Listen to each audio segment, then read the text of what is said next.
ஜெபம் செய்வோம்.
அன்பு நிறைந்த எங்கள் பரம தகப்பனே, நீ தந்த அந்த மனமகிழ்ச்சியான அந்த ஓய்வு நாளுக்காய் நன்றி துதிக்கிறோம், ஸ்தோத்திரிக்கிறோம், வாழ்த்துகிறோம். சுவாமி, எத்தனையோ மக்களுக்கு கிடைக்காத ஒரு சிலாக்கியத்தை தேவன் தந்திருக்கிறேன்.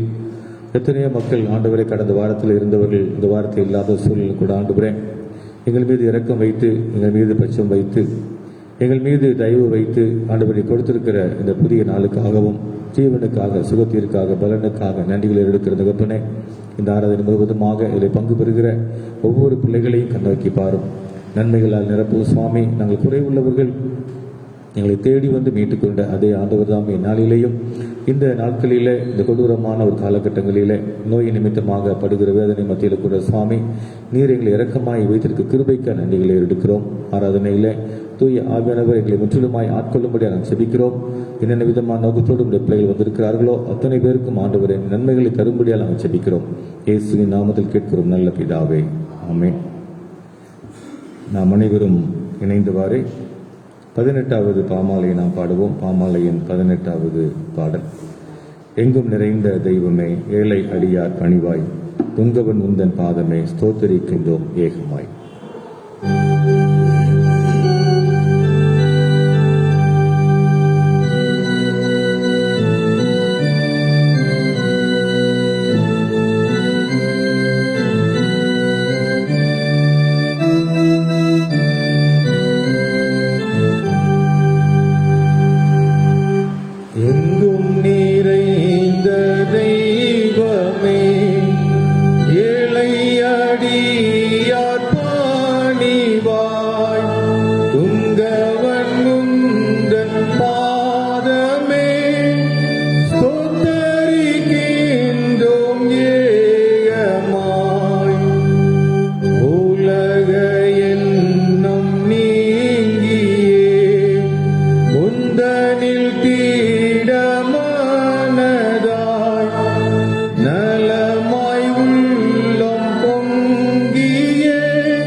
இரண்டாம் ஆராதனை முறை. நாம் கடவுளை தொழுவோம். கடவுள் ஆவியாயிருக்கிறார். அவரை தொழுது கொள்கிறவர்கள் ஆவியோடும் உண்மையோடும் அவரை தொழுது கொள்ள வேண்டும். நம்முடைய பிதாவாகிய கடவுளாலும் கர்த்தராகிய இயேசு கிறிஸ்துவினாலும் உங்களுக்கு கிருபையும் சமாதானமும் உண்டாவதாக. இது கர்த்தர் உண்டு பண்ணின நாள், இதில் கலிகூர்ந்து மகிழ கடவோம். கடவுள் ஒளியாய் இருக்கிறார், அவர்கள் எவ்வளவேனும் இருள் இல்லை. அவர் ஒளியில் இருக்கிறது போல நாமும் ஒளிகளை நடந்தால் ஒருவரோடு ஒருவர் ஐக்கியப்பட்டு இருப்போம். அவருடைய குமாரனாய் இயேசு கிறிஸ்துவின் ரத்தம் சகல பாவங்களையும் நீக்கி நம்மை சுத்திகரிக்கும். 4வது பக்கம். ஆண்டவரே, எங்கள் உதடுகளை திறந்தருளும்.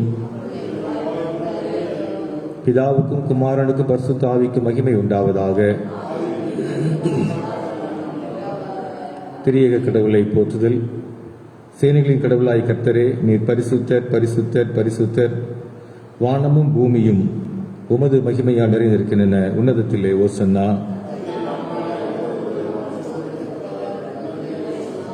கடவுளே, நீர் பரிசுத்தர். சர்வ வல்லவர் நீர் பரிசுத்தர். சாவாமை உடையவர் நீர் பரிசுத்தர். ஆண்டவரே, எங்களுக்காக சிலுவையில் அறையுண்ட எங்கள் மீட்பரைகள் மேல் கிருபையாயிரும். பரிசுத்த ஆவியாகிய ஆண்டவரே, எங்கள் மேல் கிருபையாயிரும். ஆண்டவரே, எங்கள் ஜெபங்களையும் ஆராதனையும் ஏற்றுக்கொண்டு எங்கள் மேல் கிருபையாயிரும். நமக்கு பாவமில்லை என்போமானால் நம்மை நாமே வஞ்சிக்கிறவர்களாவோம். நமக்குள் உண்மை இல்லை. நமது பாவங்களை அறிக்கையிட்டால் பாவங்களை நமக்கு மன்னித்து எவ்வித அனிதமும் நீங்க நம்மை சுத்திகரிப்பதற்கு அவர் நம்பத்தக்கவர், நீதியும் உள்ளவர். நான் எழுந்து என் தகப்பனிடத்திற்கு போய், தகப்பனே, பரத்துக்கு விரோதமாகவும் உமது பார்வையிலும் பாவம் செய்தேன். இனி உம்முடைய மகன் என்று சொல்லப்படுவதற்கு நான் பாத்திரன் அல்ல. உம்முடைய கூலிக்கார் ஒருவனாக என்னை வைத்துக் கொள்ளும் என்பேன். கடவுள் ராஜ்யம் சமீபத்திருக்கிறது. மனம் திரும்பி சுவிசேஷத்தில் நம்பிக்கை வையுங்கள். நமது பலவீனங்களுக்காக பரிதபிக்க முடியாத பிரதான ஆசாரி நமக்கு இராமல், எல்லாவற்றிலும் நம்மை போல் சோதிக்கப்பட்டும் பாவமில்லாத பிரதான ஆசாரி நமக்கு இருக்கிறார்.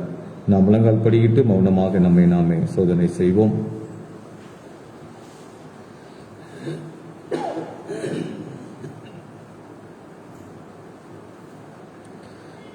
நாம் நம்முடைய குறைகளை ஆண்டு சமூகத்தில் தாழ்மையோடு அறிக்கையிடுவோம். 2வது பாவறிக்கை ஜெபத்தை நாம் அனைவரும் சேர்ந்து எடுப்போம். எங்கள் தந்தையாம் கடவுளை, நினைவினாலும் வார்த்தையினாலும் செய்கையினாலும் விரோதமாய் பாவம் செய்திருக்கிறோம். முழு மனதோடு நாங்கள் நேசிக்கவில்லை. எங்களிடத்தில் அன்பு கூறுவது போல அன்பு கூறவில்லை. எங்கள் மேல் இரக்கமாக இருக்க வேண்டிக் கொள்கிறோம். எங்கள் பாவ அழுக்கை நீக்கி எங்களை சுத்திகரியும். குற்றங்களை விட்டுவிட உதவி புரியும். ஆண்டவர் இயேசு கிறிஸ்து மூலமாய் வேண்டிக் கொள்கிறோம் பிதாவே, ஆமென். சர்வ வல்லம் மிகுந்த இரக்கமுள்ள ஆண்டவர் மன்னிப்பையும் பாவ நிவர்த்தி நமக்கு கட்டளையிட்டருளி வாழ்க்கையை சீர்படுத்துவதற்கான காலத்தையும் தமது பரிசுத்த ஆவியின் கிருபையும் தேற்றுதலையும் தந்தருள்வாராக, ஆமென். ஆண்டவரை துதியுங்கள். நாம் அமருவோம். திருமறை தொகுதிகள் வாசிக்க கேட்போம்.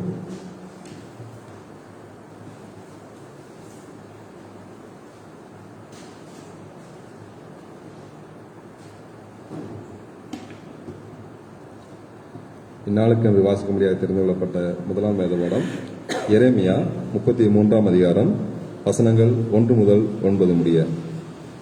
எரேமியா 33ஆம் அதிகாரம் வசனங்கள் 1 முதல் 9 வரை உள்ள இறைவார்த்தையை வாசிக்க கேட்போம். எரேமியா இன்னும் காவற் சாலையில் முற்றத்திலே அடைக்கப்பட்டிருக்கையில் கர்த்தருடைய வார்த்தை 2ஆம் தரம் அவனுக்கு உண்டாகி, அவர் இதை செய்கிற கர்த்தருமாய் இதை திடப்படுத்தும்படிக்கு இதை உருவேற்படுத்துகிற கர்த்தருமாய் இருக்கிற யெகோவா என்னும் நாமம் உள்ளவர் சொல்லுகிறது என்னவென்றால், என்னை நோக்கி கூப்பிடு, அப்பொழுது நான் உனக்கு உத்தரவு கொடுத்து நீ அறியாததும் உனக்கு எட்டாததுமான பெரிய காரியங்களை உனக்கு அறிவிப்பேன். எதிர்கொத்தளங்களினாலும் பட்டயத்தாலும் இடிக்கப்பட்டவர்களாகிய இந்த நகரத்தின் வீடுகளையும் யூதா ராஜாக்களின் வீடுகளையும் குறித்து இந்த நகரத்தின் எல்லா பொல்லாப்பு நிமித்தமும் நான் என் முகத்தை மறைத்தபடியினாலே என் கோபத்திலும் உக்கிரகத்திலும் வெட்டுண்ட மனுஷருடைய பிரேதங்களினாலே அவைகளை நான் நிரப்பும்படியாகவே அவர்கள் கல்தேயரோட யுத்தம் பண்ண போகிறார்கள். இதோ நான் அவர்களுக்கு சவிக்கியமும் ஆரோக்கியமும் வரப்பண்ணி அவர்களை குணமாக்கி அவர்களுக்கு பரிபூர்ண சமாதானத்தையும் சத்தியத்தையும் வெளிப்படுத்துவேன். நான் யூதாவின் சிறையிருப்பையும் இஸ்ரவேலின் சிறையிருப்பையும் திருப்பி முன்னிருந்தது போல அவர்களை கட்டுவித்து அவர்களை எனக்கு விரோதமாய் குற்றம் செய்த அவருடைய எல்லா அக்கிரமங்களுக்கும் அவர்களை நீங்களாக்கி சுத்திகரித்து, அவர்கள் எனக்கு விரோதமாய் குற்றம் செய்து எனக்கு விரோதமாய் துரோகம் பண்ணின அவர்களுடைய எல்லா அக்கிரமங்களையும் மன்னிப்பேன். நான் அவர்களுக்கு செய்யும் நன்மையெல்லாம் கேட்கப் போகிற பூமியின் எல்லா ஜாதிகளுக்கு முன்பாக அது எனக்கு மகிழ்ச்சியுள்ள கீர்த்தியாயும் புகழ்ச்சியாயும் மகிமையாயும் இருக்கும். நான் அவர்களுக்கு அருளி செய்யும் எல்லா நன்மை நிமித்தமும் எல்லா சமாதான நிமித்தமும் இவர்கள் பயந்து நடுங்குவார்கள் என்று இஸ்ரவேலின் தேவனாகிய கர்த்தர் சொல்கிறார் என்பதை வாசிக்கும்படியாக தெரிந்து கொள்ளப்பட்ட முதலாம் வேத வாசித்து, தேவனே உமக்கே ஸ்தோத்திரம் உண்டாவதாக.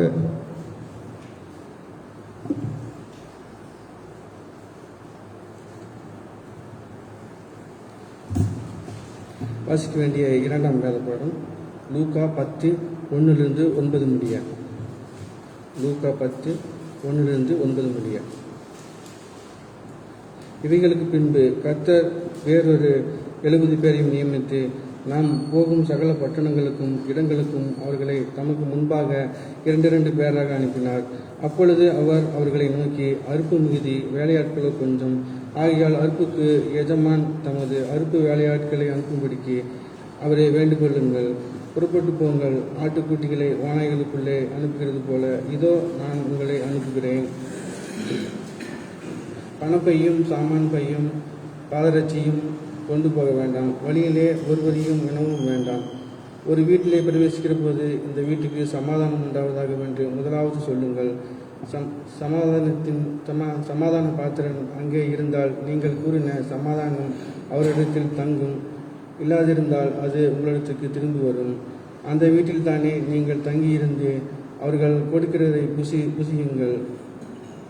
புசித்து குடியுங்கள். வேலையால் தன் கூலிக்கு பாத்திரனாக இருக்கிறான். வீட்டுக்கு வீடு போகாதிருங்கள். ஒரு பட்டணத்தில் நீங்கள் பிரவேசிக்கிற போது ஜனங்கள் உங்களை ஏற்றுக்கொண்டால் அவர்கள் உங்கள் முன்வைக்கிறவர்களை நீங்கள் புசித்து அவ்விடத்தில் உள்ள பிணியாளிகளை சுத்தமாக்கி, தேவனுடைய ராஜ்யம் உங்களுக்கு சமீபமாய் வருகிறது என்று அவர்களுக்கு சொல்லுங்கள் என்பதே. வாசிக்க வேண்டிய இரண்டாம் வேதம் வாசித்தாயிற்று. கிறிஸ்துவே உனக்கு மகிமை உண்டாவதாக.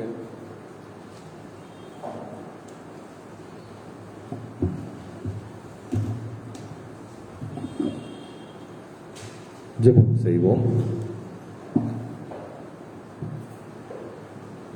பாடுவேனே வாழ்விலே என் ஆசை நேசரை கண்டேனே. பாடுவேனே வாழ்விலே என் ஆசை நேசரை கண்டேனே. சுந்தரமைந்தன் இயேசு கிறிஸ்து என்ற நாமமே. சுந்தரமைந்தன் இயேசு கிறிஸ்து என்ற நாமமே. நிந்தை கோலம் பூண்ட பாலன், நிந்தை கோலம் பூண்ட பாலன் வேந்தன் இயேசுவை பாடுவேனே வாழ்விலே என் ஆசை நேசரை கண்டேனே. பாடுவேனே வாழ்விலே என் ஆசை நேசரை கண்டேனே. எல்லையில்லா கிருபை நிறைந்த ஜீவ ஊற்றாமே. எல்லையில்லா கிருபை நிறைந்த ஜீவ ஊற்றாமே. அல்லல் தீர்க்கும் அன்பின் வல்லல், அல்லல் தீர்க்கும் எல்லா நாளுமே. பாடுவேனே வாழ்விலே என் ஆசை நேசரை கண்டேனே. பாடுவேனே வாழ்விலே என் ஆசை நேசரை கண்டேனே. என்னை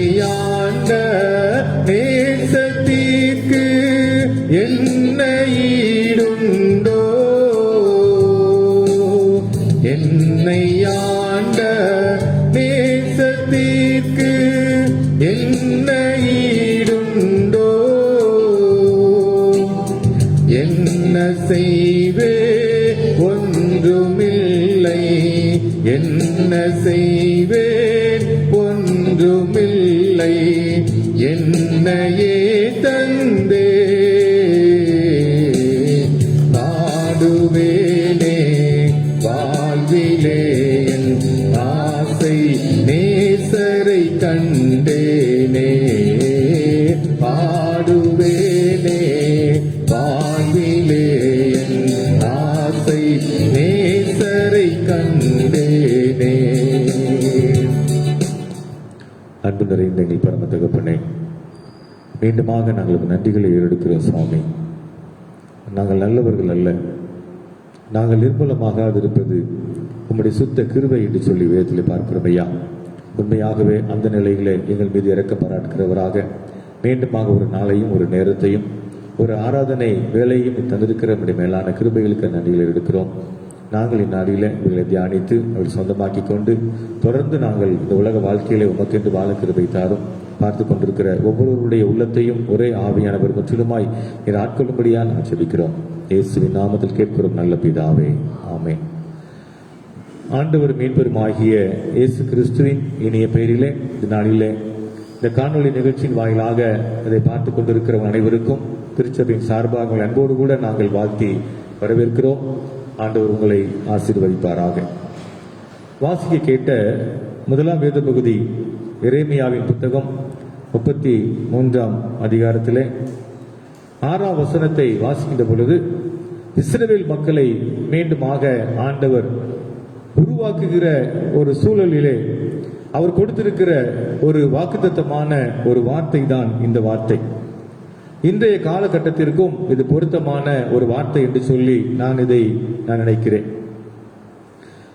இதோ நான் அவர்களுக்கு சௌக்கியமும் ஆரோக்கியமும் வரப்பண்ணி அவர்களை குணமாக்கி அவர்களுக்கு பரிபூரண சமாதானத்தையும் சத்தியத்தையும் வெளிப்படுத்துவேன் என்று சொல்லி ஆண்டவர் அங்கே சொல்லுகிறார். பாபிலோனிலே சிறைப்பிடிக்கப்பட்டிருக்கிற சூழ்நிலைகளிலே அந்த நாட்களிலே அவர்களுடைய சிறையிருப்பில் இருக்கின்ற பொழுது ஆண்டவர் சொல்லுகிற ஒரு வார்த்தை என்னவென்று சொன்னால், எதற்காக சிறையிருப்புக்கு போனார்கள் என்பது நாம் அடிக்கடி அறிந்த காரியங்கள் தான். எப்பொழுது அவர்கள் ஆண்டவருடைய உடன்படிக்கையும் ஆண்டவரையும் விட்டு வழி விலகி சுய வழிகளிலே அவர்கள் போயிட்ட பொழுது அவர்களுக்கு ஆண்டவர் தண்டனை கொடுக்கிறார். அருகில் இருக்கிற நாட்டினுடைய அரசர்கள் மூலமாக மீண்டுமாக அவர் சிறைப்பிடித்து செல்வதும் இஸ்ரவேல் எருசலேமை அதை அழிப்பதும் அது பின்பதாக எருசலேம் தேவாலயத்தை சூறையாடுகிற அந்த காரியத்தை நாம் பார்க்கிறோம். இதெல்லாம் நடப்பதற்கு என்ன காரணம், சிறைப்பட்டு போவதற்கு என்ன காரணம் என்று சொன்னால், தங்களை தெரிந்து கொண்ட அந்த ஆண்டவரையும் தங்களோடு உடன்படிக்கை செய்திருக்கிற அந்த ஆண்டவருடைய செயல்பாடுகளையும் செய்யாதபடி அவரவர் தன்னுடைய சுய வழிகளிலே சென்று ஒரு போலியான ஆராதனையும் போலியான காணிக்கைகளையும் ஆண்டவர் கொடுத்து அவரை உண்மையாக நேசித்து உண்மையாக உலகத்திற்கு அவர்கள் இருக்க வேண்டிய நிலைகளிலே மாற்றாக நடக்கின்ற பொழுது ஆண்டவர் இந்த விதமான ஒரு காரியத்தை அனுமதிக்கிறார். இப்ப அந்த விதமான ஒரு சூழல் இருக்கின்ற பொழுது ஆண்டவர் மீண்டுமாக தன்னுடைய மக்களுக்கு என்ன செய்ய போகிறோம் என்பதை குறித்து தான் இங்கே மிக அழகாக சொல்லியிருக்கிறார். நான் அவர்களுக்கு சௌக்கியமும் ஆரோக்கியமும் வரப்பண்ணுவேன், அவர்களை நான் குணமாக்குவேன் என்று சொல்லி ஆண்டவர் சொல்லுகிறார். இந்த நாளிலும் நம்முடைய சூழ்நிலைகள் தெரியும். இன்னும் அநேக மாவட்டங்கள் முழுமையான அந்த லாக்டவுனிலிருந்து விடுபட முடியாத நிலைமைகளில் இருக்கிறதை பார்க்கிறோம். இன்னும் சற்று குறையாத ஒரு நிலைமையை பார்த்து கொண்டிருக்கிறோம். பல மாவட்டங்களிலே அது நோய் தொற்று குறைந்து இயல்பான நிலைமைக்கு திரும்பி கொண்டுகிற காரியத்தை பார்த்து கொண்டுதான் இருக்கிறோம். ஆனால் எப்படி இருந்தாலும் இந்த நோய் தொற்றினுடைய செயல்பாடுகள் அது இருந்து கொண்டே தான் இருக்கிறது. அது முழுவதுமாக அழித்து விடலாம் என்று சொல்வதற்கான வாய்ப்புகள் இல்லவே இல்லை என்பதையும் நாம் இங்கே நாட்களில் அறிந்து கொண்டு வருகிறோம். 3வது அலை என்று சொல்லி வருகிறது என்று சொல்லுகிறார்கள். அப்புறம் 4ஆம் அலையும் வரும் என்று சொல்லுகிறார்கள். இனி 2 மாதத்திலேயே இவைகளெல்லாம் மிக கொடுமையாக இருக்கும் என்கிறதான ஒரு நிலைமையை பார்த்து கொண்டுதான் இருக்கும். இந்த நேரத்திலே தான் ஆண்டவர் கொடுக்கிற ஒரு வார்த்தை என்னவென்று சொன்னால், நான் உங்களுக்கு சௌக்கியத்தையும் ஆரோக்கியத்தையும் வரப்பண்ணுவேன் என்று சொல்லி அது நிமித்தமாக நான் உங்களை குணமாக்குவேன் என்று சொல்லி அங்கே சொல்லுகிறார். சங்கீதம் 103 வாசிக்கின்ற பொழுது, அவர் உன் நோய்களை எல்லாம் குணமாக்கி அவர் உன் அக்கிரமங்களை மன்னித்து நோய்களை குணமாக்கி என்று சொல்லி அந்த பகுதிகளை பார்க்கின்ற பொழுது ஆண்டவர் மீண்டுமாக அவருக்கு புத்துயிரை கொடுக்கிறதை அங்கே பார்க்க முடிகிறது. அதே விதமாகத்தான் இங்கே ஆண்டவர் சொல்லுகிறார், நான் சௌக்கியத்தையும் ஆரோக்கியத்தையும் வரப்பண்ணுவேன் என்று சொல்லுகிறார். இந்த சௌக்கியம் அப்படின்னா என்ன, ஆரோக்கியம்னா என்ன?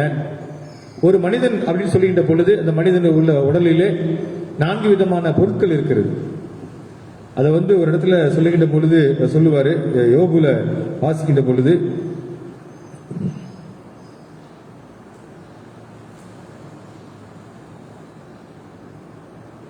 யோபு 10ஆம் அதிகாரம் 11ஆம் வசனத்தை வாசிக்கின்ற பொழுது, தோலையும் சதையையும் எனக்கு தரித்து எலும்புகளாலும் நரம்புகளாலும் என்னை இசைத்திருக்கிறீர் என்று சொல்கிறார்.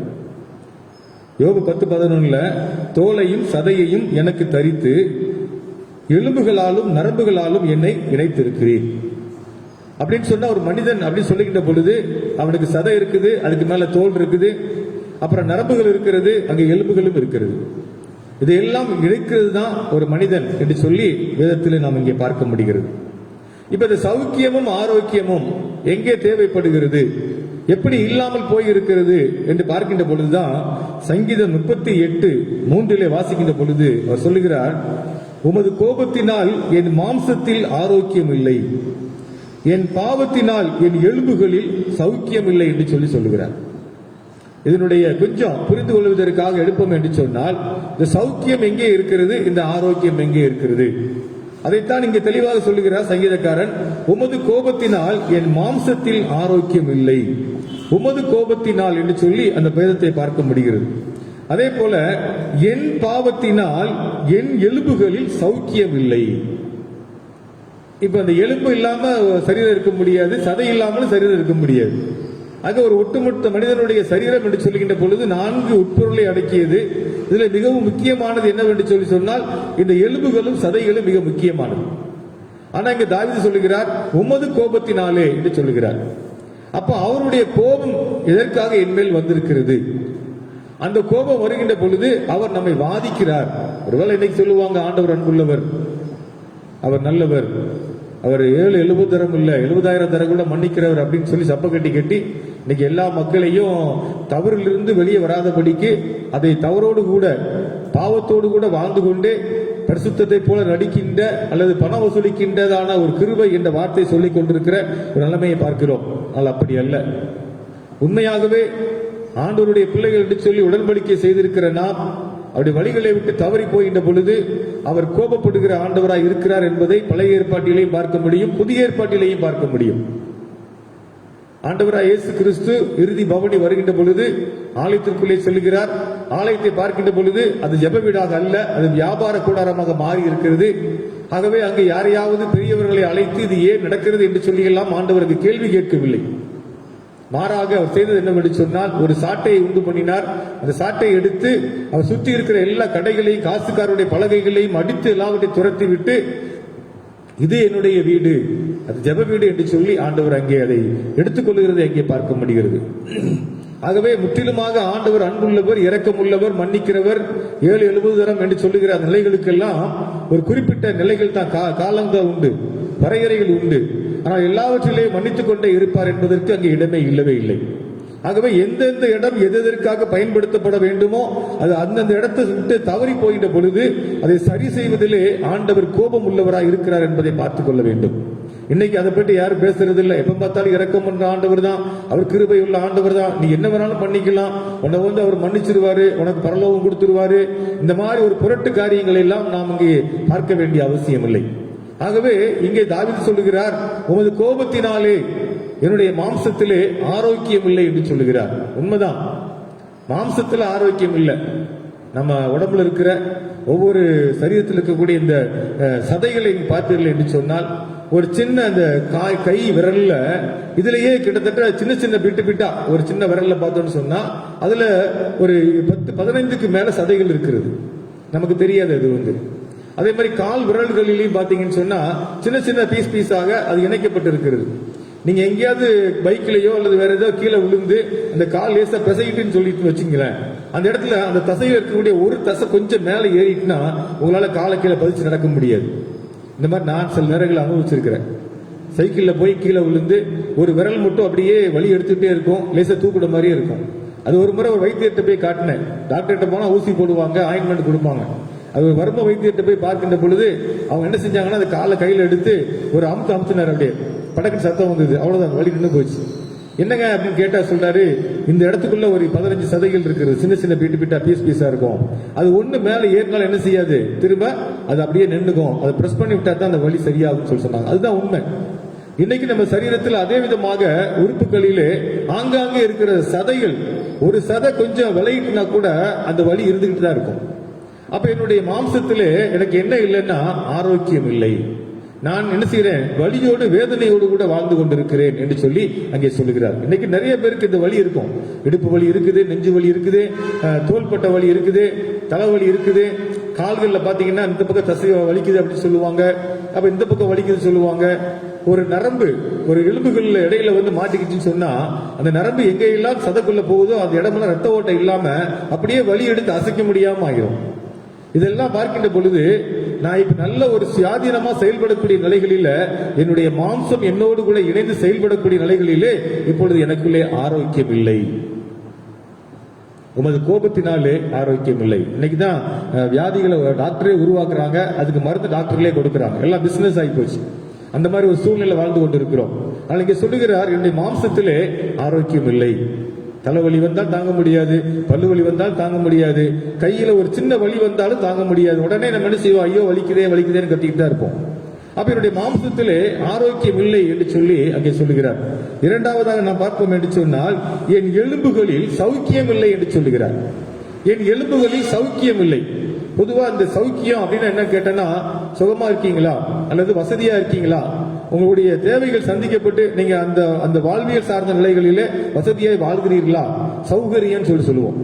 நீங்க அந்த ஊருக்கு போனீங்களா, அந்த ஊர்ல சௌகரியமா எல்லாம் வசதியா இருக்கா, அது தங்குறதுக்கு போனா உங்களுக்கு சௌகரியமான அங்க நிலைமை இருக்கான்னு கேட்பாங்க. அப்ப என்ன அர்த்தம்னா, உங்களுக்கு உங்களுடைய மனநிலைக்கு ஏற்ற விதமான வசதியான அமைப்புகள் அங்கே இருக்கிறதா என்பதுதான் அங்கே அர்த்தம். இப்பவும் அப்படிதான் இங்கேயும் பாத்தீங்கன்னா சொல்லுகிறார், எலும்புகளிலே சௌக்கியம் இல்லை.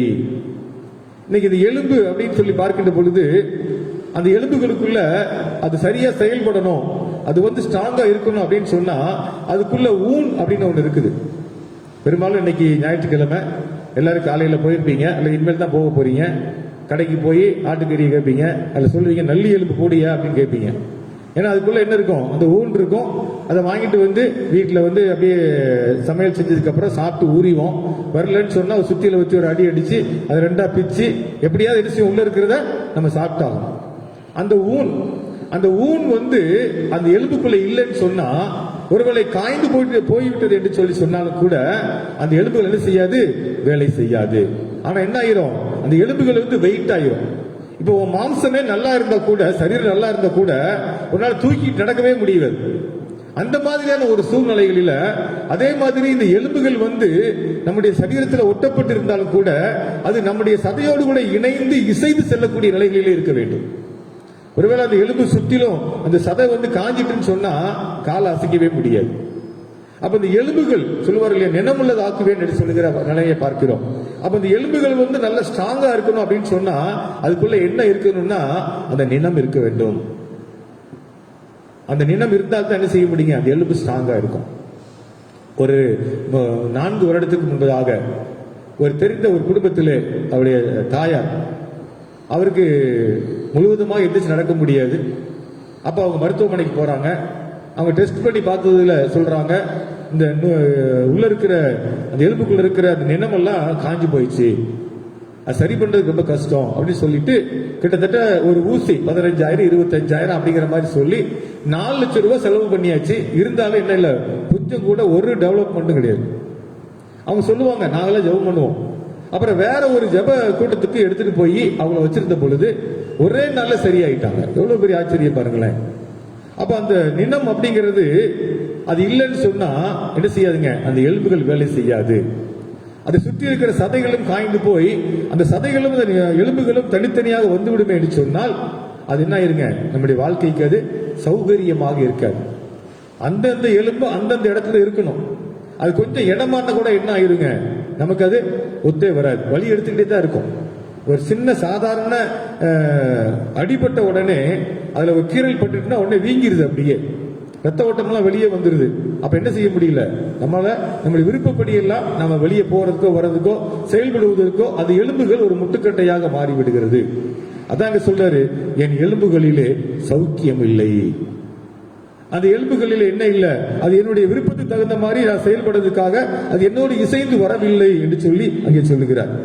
இன்னும் இந்த எலும்புகளை பற்றி நாம் பார்ப்போம் என்று சொன்னால் சங்கீத புத்தகத்திலே சங்கீதம் 2:6 வாசிக்கின்ற பொழுது, நான் பலனற்று போனேன், என்னை குணமாக்கும் கர்த்தாவே, என் எலும்புகள் நடுங்குகிறது என்று சொல்லி சொல்லுகிறார். என் எலும்புகள் நடுங்குகிறது, நான் பலனற்று போனேன். அந்த மொத்தமாவே அந்த எலும்புல பலன் இல்லைன்னா கால் என்ன செய்ய கிடுகிடுன்னு ஆடும். நம்ம இதுல திரைப்படத்துல நகைச்சுவையில பாத்தீங்கன்னா சொல்லுவாங்க, என்ன பில்டிங் வந்து ஸ்ட்ராங்கு, பேஸ்மெண்ட்டை வீக்கும்பாங்க. ஏன்னா கால் கிடுகிடுன்னு நடுங்கிறதுக்கு காரணம் சொல்லுவாங்க. இன்னைக்கு அதே மாதிரிதான், இந்த கால் வந்து எலும்பு நல்லா ஸ்ட்ராங்கா இல்லைன்னு வச்சுக்கீங்களேன், யாராவது ஒருத்தர் மிரட்டினாங்கன்னா உடனே ஒரு பயம் வந்து என்ன செய்யும், காலில் கிடுகிடுன்னு நடுங்க ஆரம்பிக்கும். அது சொல்றாரு, என் எலும்புகள் நடுங்குகிறது அப்படின்னு சொல்றாரு. 22:4 சொல்றாரு. 22:14 சங்கீதம் 22:14 என் எலும்புகள் கட்டுவிட்டது அப்படிங்கிறார். கட்டுவிட்டதுன்னா என்ன? அது வந்து இணைக்கப்பட்டிருக்கிற நிலைகளிலே அந்த இணைப்பில் இருந்து விலகி கொண்டது, கட்டுவிட்டது. இப்ப தெரியும், பெரும்பாலும் இன்னைக்கு இருக்கிற ஒரு நிலைமை என்னன்னு கேட்டீங்கன்னா, அந்த மூட்டு தேஞ்சு போச்சு அப்படின்னு சொல்லக்கூடிய ஒரு நிலைமை இருக்கிறது. மூட்டு தேஞ்சு போனா அங்க ஜவ்வு இருக்கும், அந்த ஜவ்வு வந்து நம்ம அடிக்கடி நடக்கிறதுனால அது தேஞ்சு போயிடும். இன்னைக்கு அந்த சரியான பராமரிப்புக்குள்ள நம்முடைய வாழ்க்கை முறை மாறிவிட்டது. ஒரு காலங்களில், அதாவது முன்னாடி காலங்கள்ல எல்லாம் வாரத்தில் ஒரு தடவை எண்ணெய் தேய்ச்சி குளிக்கணும். நம்முடைய ஊர் பழக்கம் அதுதான். ஃபுல்லா உடம்பு முழுது எண்ணெய் தேய்ச்சி ஒரு மணி நேரம் உட்கார்ந்து இருந்து அப்புறம் நம்ம வந்து குளிச்சோம்னா நமக்கு என்ன செய்யும், அந்த அந்த அந்த எண்ணெய் எல்லாம் உடம்புக்குள்ள போய் எல்லா எலும்புகளுக்குள்ளே சதைகளுக்குள்ளும் போகின்ற பொழுது நம்முடைய சரீரம் ரொம்ப ஆரோக்கியமா இருக்கும். நம்முடைய எலும்புகள் எப்படி தான் இருக்கும், சௌக்கியமா தான் இருக்குது. அன்னைக்கு மருத்துவம் என்ன சொல்லுது, அப்படிலாம் குளிக்க கூடாதுன்னு சொன்ன உடனே நம்ம செய்யறது இல்லை. ஆகவே இருக்கிற ஜாயின்ல வந்து என்ன செய்யாது, எண்ணெய்கள் போவதில்லை. அது மட்டுமல்ல, நல்ல சத்துள்ள எண்ணெயெல்லாம் சாப்பிடக்கூடாது, அதெல்லாம் உங்களுக்கு ஹார்ட் அட்டாக் வந்துடும் சொல்லி சத்தில்லாத ஒரு தண்ணியை கையில கொடுத்து அதை எண்ணெயா சொல்லி சாப்பிட சொல்லி எல்லா வியாதிகளையும் வர வச்சுட்டாங்க இன்னைக்கு. அப்ப இன்னைக்கு என்ன ஆகுதுன்னு கேட்டீங்கன்னா, அந்த அதுக்குரிய பசைத்தன்மை இல்லாதபடி எல்லாம் வறண்டு போய் அதனுடைய ஜாயிண்ட் விலகி போகின்ற பொழுது அது கட்டு விட்டதாக மாறி விடுகிறது. அதை சொல்றாரு, என் எலும்புகள் கட்டு விட்டது என்று சொல்லி சொல்லுகிறார். அப்ப எந்த அளவுக்கு சூழ்நிலைகள் மாறி இருக்கிறது. அதே மாதிரி சங்கீதம் 31:10 வாசிக்கின்ற பொழுதும், அதே போல 32:3 வாசிக்கின்ற பொழுது சொல்றாரு, என் அக்கிரமத்தினால் என் பலன் குறைந்து என் எலும்புகள் உலர்ந்து போயிற்று. நான் சொல்லிட்டேன் ஏற்கனவே உங்ககிட்ட வந்து, அந்த நினம் ஊன், அந்த ஊன் இல்லாத நிலைகளிலே அந்த ஊன் வந்து காஞ்சி போயிட்டுன்னு சொன்னா எலும்பு என்ன செஞ்சிருங்க, உலர்ந்து போய்விடும். அப்ப இந்த எலும்புகள் எவ்வளவு பிரச்சனை இருக்கு பாருங்களேன். யோபு சொல்றாரு 4:14 என் எலும்புகள் எல்லாம் நடுங்கின. அதே 7:15 சொல்றாரு, என் ஆத்துமா நெருக்குண்டு சாகிறதையும் என் எலும்புகளோடு உயிரோடு இருக்கிறதை பார்க்கிலும் மரணத்தை விரும்பியது என்று சொல்லுகிறார். யாருடைய ஆத்மா? யோபுவினுடைய ஆத்மா என்ன செய்கிறதாம், அவர் வந்து நெருங்குண்டு நான் சாகிறதை விட என் எலும்புகளோட உயிரெடுக்கிறதை பார்க்கிலும் மரணத்தை விரும்புகிறது என்று சொல்லி அது சொல்லுகிறார். இன்னைக்கு அப்படிதான் சில பேர் சொல்லுவாங்க, இந்த கால் உடஞ்சி போய் நடக்க முடியாம அல்லது வந்து அவங்களுக்கு எந்த உதவியும் செய்ய முடியாம தண்ணில் தானே அவங்க கஷ்டப்பட்டு இந்த வேதனையோடு இருக்கின்ற போது சொல்லுவாங்க, நான் செத்துட்டா பரவாயில்லையே அப்படி சொல்லக்கூடிய எத்தனை மக்கள் உண்டு. அதே விதமாகத்தான் இங்கே அவர் சொல்லுகிறார். 20ஆம் அதிகாரம், யோபு 20ஆம் அதிகாரம் 11ஆம் வசனத்தை வாசிக்கின்ற பொழுது, அவன் எலும்புகள் அவனுடைய வால வயதின் பாவங்களினாலே நிறைந்திருந்தது, அவனோடு மண்ணிலே படுத்துக் கொள்ளும் என்று சொல்லப்பட்டிருக்கிறது. வால வயதின் பாவங்களாலே. அது உண்மைதான். இன்னைக்கு இந்த வாய்ப்பு காலத்துல இன்னைக்கு எவ்வளவுதான் லாக்டவுன் போட்டாலும் நாங்க பைக்ல 4 பேர் போவோம். நாங்க போய் எங்கேயா விழுவோம், அப்புறம் பட்டாக்கத்தியோட பசங்க அலைகிறாங்க. அதெல்லாம் இப்ப நிறைய செய்தி வந்துகிட்டே இருக்குது. இதெல்லாம் வாழ வயதினுடைய திமிர்த்தனமான ஒரு சூழ்நிலைகள். யார் சொன்னாலும் கேட்க மாட்டோம், நாங்க எதுக்கு அடங்க மாட்டோம், அப்படிதான் அலைவோம். இந்த மாதிரியான காரியங்களால் வரக்கூடிய அடுத்த தீமைகள். சமீபத்தில் கூட ஒரு காட்சியை பார்க்கின்ற பொழுது 2 பேர் பைக்ல போறாங்க, செக் போஸ்ட் இருக்குது, போலீஸ் அங்க நின்றுட்டு கை காட்டிட்டே இருக்காங்க. அப்படியே மீறி வேகமா வண்டி வருது. அவங்க அந்த கேட்டை தூக்குறதுக்குள்ள அந்த பையன் பைக்ல அடிபடுது. பின்னாடி இந்த பையன் மண்டையில் அடிச்சு தனியா தூக்கி தூர வீசப்படுறான். முன்னாடி உள்ள பையன் போய் கீழே பைக்கோட விழுறான். இதெல்லாம் என்ன, இளவயதினுடைய அந்த சொல்றதுங்க திமிர்னு சொல்லலாம். அதான் இருக்குது. அது ஒரு கேட் போட்டுக்கிறாங்க, நம்ம நிக்கலாம், கை காட்டுறாரு, கவனிக்கலாம், அதெல்லாம் கிடையாது. நான் போவேன். இப்ப இந்த மாதிரியான நாட்களிலே நாம் செய்யக்கூடிய காரியங்கள் அதான் சொல்றாரு, இளவயதனுடைய பாவங்களினாலே, வாழ வயதின் பாவங்களினாலே நிறைந்திருந்து அவனோடு கூட மண்ணிலே படுத்துக் கொள்ளும் என்று சொல்லி அங்கே சொல்லுகிறார். அதே 30ஆம் அதிகாரத்திலே 17ஆம் வசனத்தில் யோபுவிலே சொல்லுகிறார், ராக்காலத்தின் எலும்புகள் துளைக்கப்பட்டு என் நரம்புகளுக்கு இளைப்பாறுதல் இல்லாதிருந்தது. என் எலும்புகள் துளைக்கப்பட்டு, சில பேர் சொல்லுவாங்க அப்படியே கொடைகிற மாதிரி இருக்குங்கய்யா எலும்புக்குள்ள அப்படிம்பாங்க. பல நேரத்தில் அதை கேள்விப்படுவோம். அது ஒண்ணுமே பண்ண முடியலையா, தாங்க முடியலையா, அப்படியே குர்ன்னு பண்ற மாதிரி இருக்குது. அதை எப்படி ட்ரில் போடுறோமோ சொல்லுவாங்க இல்லையா, ட்ரில் போடும்போது சாதாரணமாவே ட்ரில் போட்டா என்ன செய்யும், பல்லெல்லாம் கூச ஆரம்பிக்கும். அது எலும்புகள்ல நீங்க பல் டாக்டர்கிட்ட போய் அங்க நீங்க அந்த ட்ரீட்மெண்ட் பார்க்கும்போது அவங்க அந்த மிஷினை வச்சு குர்ன்னு சுத்தும் போது அப்படியே ஒரு கூச்சம் ஏற்படும். ஆனா இங்க சொல்றாரு பாருங்க, அவங்க என் எலும்புகள் துளைக்கப்பட்டு என் நரம்புகளுக்கு இளைப்பாறுதல் இல்லாதிருந்தது. அந்த எலும்புல போய் இந்த நரம்பு மாட்டிக்கிச்சுன்னு வச்சுங்களேன், ஸ்பைனல் கார்டு தெரியும். ஸ்பைனல் கார்டில் இன்னைக்கு அன்னைக்கு நானே பல நேரத்தில் அந்த மாதிரி அவதிப்பட்டிருக்கிறேன். ரைட் சைடு கால் ஒரு முறை சுத்தமா நடக்க முடியாது, நிற்கவும் முடியாது, படுத்திருந்தாலும் எந்த சைடு படுக்கிறது தெரியாது. இப்படி படுத்தா நல்லா இருக்கும், உடனே அங்க திரும்பி படுக்கணும், உடனே வலிக்கும், இப்படி ஒரு பெரும் வலி. அப்புறம் அதுக்கு ஒரு வைத்தியரை போய் பார்த்து அந்த இடத்த கரெக்ட் பண்ணதுக்கு அப்புறம் அந்த நரம்புகள் வெளியே வந்துருச்சு அந்த எலும்புல இருந்து. வந்ததுக்கு அப்புறம் அந்த கால் வலி ஒரு வாரத்தை சரியா போச்சு. இப்ப சொல்லாரு, அது என்ன செய்தாமா, எலும்புகளை துளைக்கப்பட்டு நரம்புகளுக்கு இளைப்பாறுதல் இல்லை. அந்த நரம்புகள் அப்படி ஆயிட்டுன்னு சொன்னா அது என்ன செய்யாதுங்க, அது வலியை கொடுத்து கொண்டுதான் இருக்கும். நரம்புகளுக்கு இளைப்பாறுதல் இல்லை என்று சொல்லி அங்கே சொல்லுகிறார். ஆனா யோபுவை சோதிப்பதற்கு முன்பதாக ஆண்டவர்கிட்ட சோதிக்கின்ற பொழுது ஆண்டவர்கிட்ட சாத்தான் சொல்லக்கூடிய வார்த்தை என்னன்னா, அவனை ஆண்டவர் சொல்லாரு, அவனை நீ ஒன்னும் அவனை தொட்டுறாத, ஆனா சோதிச்சு பாரு அப்படின்னு சொல்றாரு. அப்ப அவனுக்கு இருக்கிற எல்லா விதமான அந்த சொத்துக்களையும் அவன் பறிமுதல் பண்ணிட்டான், எடுத்துட்டான். அங்கங்க மக்களை வர சொல்லி எல்லாம் கொள்ளையடிச்சிட்டு போயிட்டாங்க. இப்ப யோபு தனியா உட்கார்ந்துட்டு இருக்கிறான். அப்பவும் ஆண்டவரை விடாம பிடிச்சிட்டு இருக்கிறான். அப்ப கூட அவன் ஆண்டவர்கிட்ட கேட்கறது என்ன கேட்டீங்கன்னா, யோபு 2ஆம் அதிகாரம் 5ஆம் வசனத்துல, அவன் எலும்பையும் அவன் மாம்சத்தையும் தொடுவீரானால் அவன் உம்மை மறுதலித்து விடுவானா என்று பார்க்கலாமே என்று சொல்லி அவன் கொடுக்கிறான். பாருங்களேன், இந்த தோலையும் அந்த மாம்சத்தையும் அந்த எலும்பையும் தொடுவீரானால், இந்த ரெண்டையும் பிரச்சனை ஆயிட்டுன்னு சொன்னா மனித வாழ்க்கைங்கிறது நரகமான ஒரு வாழ்க்கையாக மாறிவிடும். ஆனா அந்த மாதிரி ஒரு சூழ்நிலை அங்க அனுமதிக்கிறார் ஆண்டவர். நீ வேணா செய்ய, ஆனா உயிர் எடுக்க கூடாதுன்னு சொல்லி அவர் கட்டளை கொடுக்கிறார். அதே மாதிரி அவன் என்ன செய்யறான், அவனோட மாம்சத்துல பாத்தீங்கன்னா அப்படியே அங்க கொப்பளங்களாக மாறி அது தன்னுடைய சாதாரண அந்த மண் ஓட்டை எடுத்து சுரண்டி கொண்டிருக்கிற ஒரு வேதனையான நிலைமையை அங்கே பார்க்க முடிகிறது. அப்ப இந்த சௌக்கியம், இந்த ஆரோக்கியம் எங்கே வருகிறது? நம்முடைய சரீரத்திலே அந்த 2 விதமான நிலைகளிலே ஆண்டவர் நமக்கு ஆரோக்கியத்தை அவர் கொடுப்பதற்கு அவர் வல்லவராக இருக்கிறார் என்று சொல்லிதான் இங்கே சொல்லுகிறார். பிரசங்கில கூட வாசிக்கின்ற பொழுது 11ஆம் அதிகாரம் 10ஆம் வசனத்திலே, நீ உன் இருதயத்திலிருந்து சஞ்சலத்தையும் உன் மாம்சத்திலிருந்து தீங்கையும் நீக்கி போடு அப்படிங்கிறார். உன் மாம்சத்திலிருந்து தீங்கை நீக்கி போடு. அந்த வாலிப நாட்கள்ல என்ன செய்வாங்க, சுய விருப்பப்படிதான் அலைவாங்க. யாரையாவது ஒரு பெண்ணை பார்த்துட்டாங்கன்னு சொன்னா அதை நினைச்சிட்டு உட்கார்ந்துட்டு இருப்பான். அந்த பொண்ணு பார்க்காது, ஆனா இவர் நினைச்சுக்கிட்டே இருப்பார். இதுக்காக பல முயற்சி எடுப்பாரு. கடைசியில் பாத்தீங்கன்னா சோர்ந்து போய் எதையும் செய்யாம வீட்டுக்குள்ள பிரச்சனையாகிற ஒரு சூழ்நிலைகள் நமக்கு பார்க்க முடியும். சொல்றாரு, உன் மாம்சத்திலிருந்து தீங்கை நீக்கி போடு என்று சொல்லி அங்கே சொல்லுகிறார். அதுக்கப்புறம் தான் சொல்றாரு யோபுல 21ஆம் அதிகாரம் 24ஆம் வசனத்துல, அவனுடைய பால் பாத்திரங்கள் பாலால் நிரம்பி இருக்கிறது, அவன் எலும்புகளில் ஊன் புஷ்டியாய் இருக்கிறது என்று சொல்லி சொல்லுகிறார். எப்பொழுது நம்முடைய அந்த எலும்புகளிலே அந்த ஊன் புஷ்டியா இருக்கணும், ஊன் நல்லா இருக்கணும், அது காய்ந்து போகாம அது செழுமை உள்ளதாக அந்த கொல தன்மையோடு கூட அது இருக்கிறது. சொல்றாருங்க, அவன் எலும்புகளில் ஊன் புஷ்டியா இருக்கிறது என்று சொல்லி ஆண்டவர் அங்கே சொல்லுகிறார்.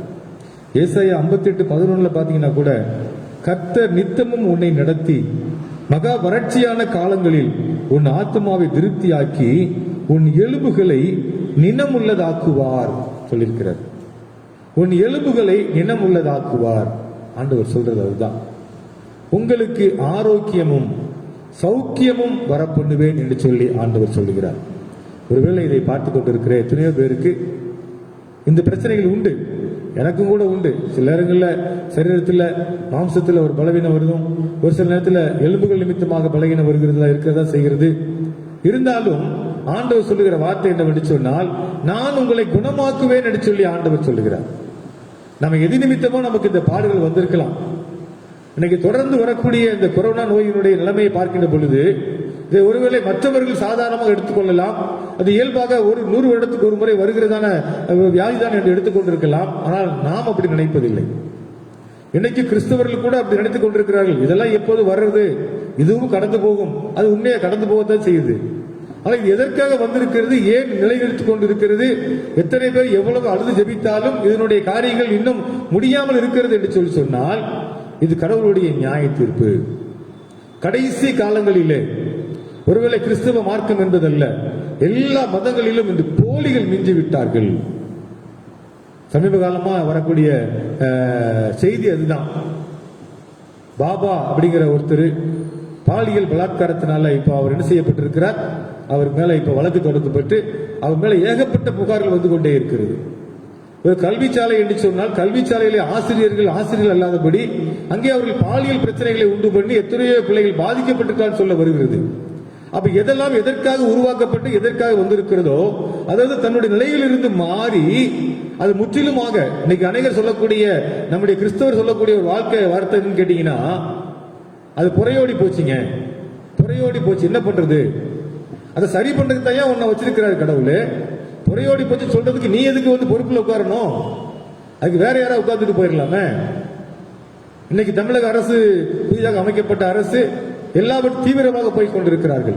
உண்மையில் அதை நினைக்கிற பொழுது கடவுளுக்கு நன்றி செலுத்த வேண்டிய ஒரு காலகட்டத்திலே வாழ்ந்து கொண்டிருக்கிறோம்.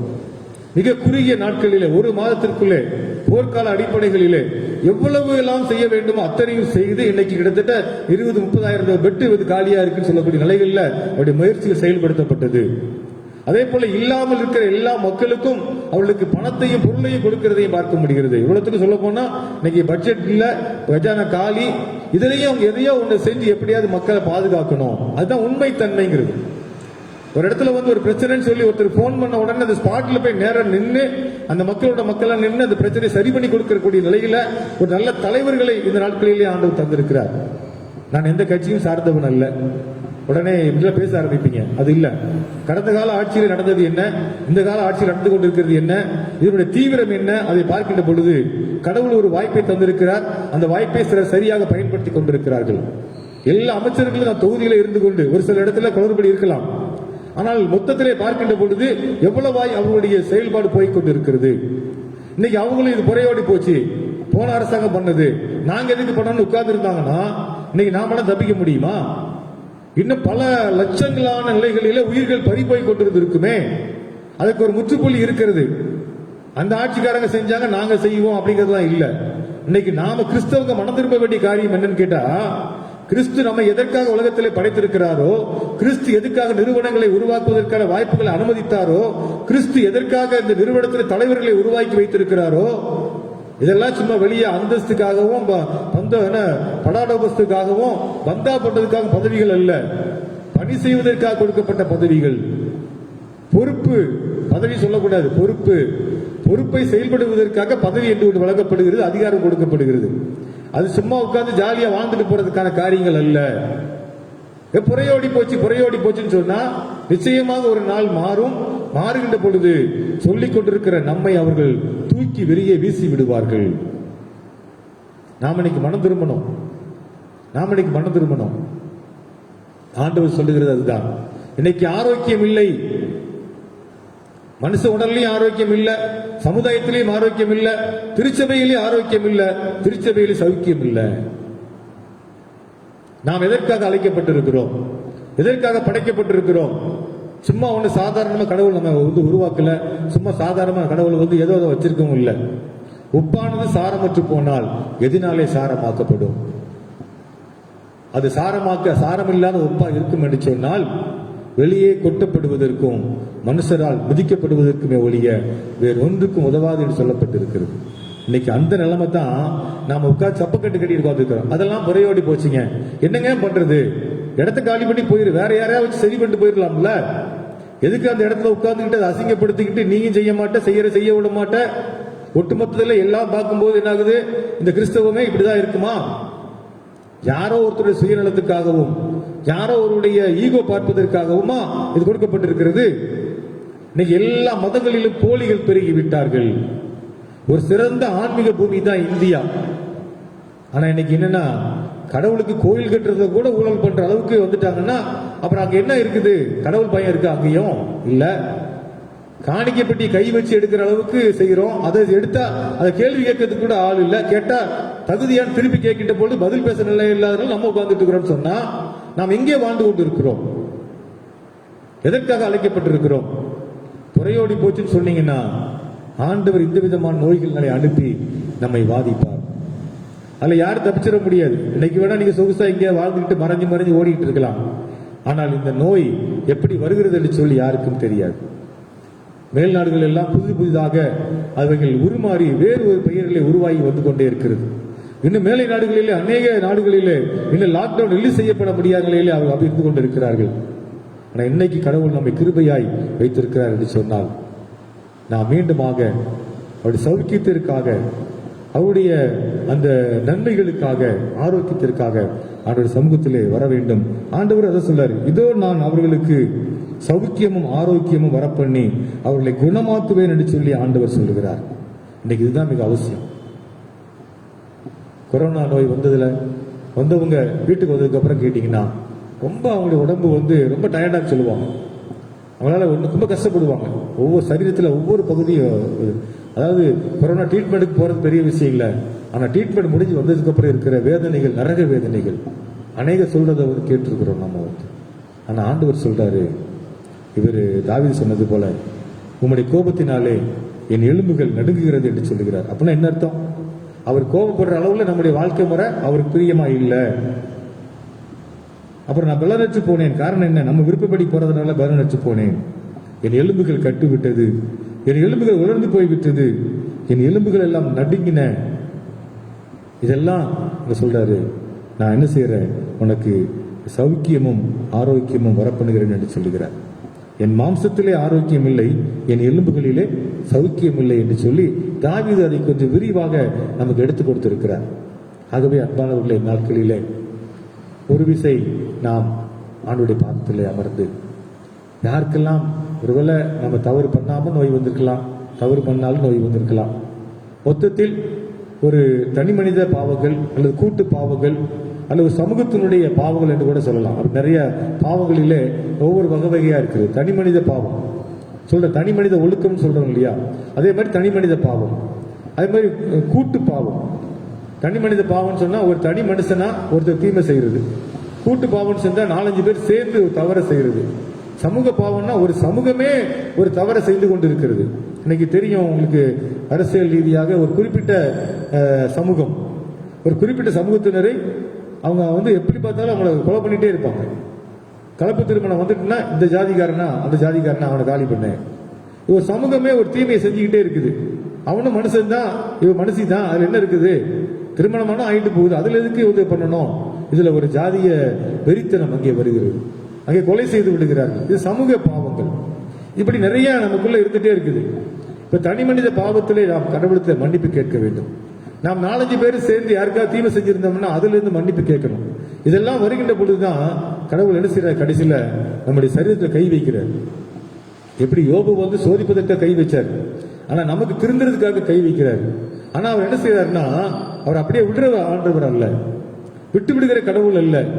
அவர் ஆபிரகாமுக்கு உடன்படிக்கை பண்ணியிருக்கிறாரு, நான் உனக்கு என்ன செய்வேன், உதவி செய்வேன், நான் உன்னை பெருக பண்ணுவேன் அப்படின்னு சொல்லியிருக்கிற அந்த வாக்கு தத்துவம் இயேசு கிறிஸ்து மூலமாக நாமும் ஆபிரகாமுடைய பிள்ளைகளாக மாற்றப்பட்டு இஸ்ரவேலராக ஆக்கப்பட்டு நமக்கு முதலே பங்கு இருக்கிறது. ஆகவே நம்மை அடிப்பதற்கு அவருக்கு உரிமை இருக்கிறது, தண்டிப்பதற்கு உரிமை இருக்கிறது. அதான் சொல்றாரு, மட்டாய் தண்டியும் ஆண்டவரே சொல்லுவார். அதான் இன்னைக்கு காலகட்டங்களிலே, இன்னைக்கு ஒருவேளை பல நிலைகளிலே நீங்கள் பாதிக்கப்பட்டிருக்கிறீர்கள் என்று சொன்னால், எலும்புகளிலே அங்கே சௌக்கியம் இல்லையா, உங்களுடைய சரீரத்திலே மாம்சத்திலே ஆரோக்கியம் இல்லையா, ஆண்டவர் சொல்றாரு, நான் உங்களை குணமாக்குவேன், நான் உங்களை குணமாக்குவேன் என்று சொல்லுகிற ஆண்டவர். ஏன்னா அவர் சொல்றாரு, எபிராயிமை நான் உன்னை எப்படி கைவிடுவேன், இஸ்ரவேலை நான் உன்னை எப்படி மறப்பேன் என்று சொல்லுகிறார். நம்ம தான் எப்போது மாறி மாறி போற ஆட்கள். அவர் நேற்றும் இன்றும் என்றும் மாறாதவர். நம்மோடு செய்திருக்கிற உடன்படிக்கைகள், ஞானஸ்தானத்தின் மூலமாக நான் உமக்காக வாழ்வேன் என்று சொல்லுகிறதும், திடப்படுத்தல் மூலமாக, திருவிருந்து மூலமாக, ரத்தத்தினாலே உடன்படிக்கையிலே நான் உம்மோடு இணைந்திருக்கிறேன் என்று சொல்லி வாக்கு கொடுத்த நிலைகளிலே அவரோடு இணைந்திருக்கிற நான் அவரை போலவே கனி கொடுக்கிறவனா இல்லாதபடிக்கு நான் கசப்பான பழங்களை தருகிற பொழுது அவரோடு இணைந்திருக்கவில்லை என்பதை அங்கே பார்க்க முடிகிறது.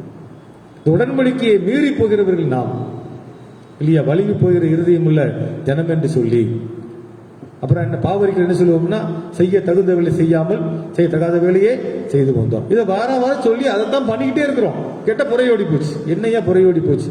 அப்ப முடிவு என்ன? ஒரு அழிவுதான். நான் கல்லூரியில் படிக்கும் போது எங்க ஆசிரியர் ஒருத்தர் சொல்லுவார், ஒரு பேப்பர்ல எடுத்து ஒரு படம் வரைகிற, அந்த படத்துல ஒரு இடத்துல சரியா வரல, திரும்ப நீ ரப்பர் வச்சு அழிக்கிற, திரும்பியும் போடுறோம் சரி வரல, திரும்பியும் ரப்பர் வச்சு அழிக்கிறோம். ஒரு 3-4 தடவை அழிக்கின்ற பொழுது அந்த பேப்பர் கிழிஞ்சு விடுகிறது. அந்த பேப்பர் கிழிந்து விட்டது என்ன சொல்லுவோம்? திரும்ப அதை வச்சு வரைய முடியும். அப்ப என்ன செய்வோம்? கசை தூர போட்டு வேற ஒரு பேப்பரை வச்சு புதுசாக வரைய ஆரம்பிப்போம். அதே மாதிரி தான் உலகத்தினுடைய காரியங்களிலும் ஆண்டவர் செய்வது. எவ்வளவோ திருத்துவதற்கான முயற்சிகளை எடுத்துக்கொண்டிருக்கிறார். நாம் திருந்தவே இல்லை என்று சொல்லி சொன்னால் இதை அப்படியே தூக்கி தூரை போட்டுவிட்டு ஆண்டவர் புதிய வானத்தையும் புதிய பூமியையும் அவர் படைத்து விடுவார். ஆனால் இரக்கம் செய்கிற ஆண்டவர். இந்த நாட்கள்ல ஒரு எச்சரிப்பின் நாட்களாகத்தான் நாம் நடந்து கொண்டிருக்கிறோம். இது எந்த சமயத்தவருக்கு எச்சரிப்பா அப்படிங்கிறது தெரியாது. ஆனால் கிறிஸ்தவ மக்களாகிய நமக்கு ஒரு பெரிய எச்சரிப்பை ஆண்டவர் கொடுத்திருக்கிறார்.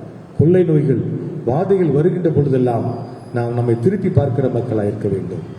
ஒருவேளை நாம் பாதிக்கப்பட்டிருப்போம் என்று சொன்னால் ஆண்டவர் சொல்லுகிறார், நான் உங்களுக்கு சௌக்கியத்தையும் ஆரோக்கியத்தையும் வர பண்ணுகிறேன்.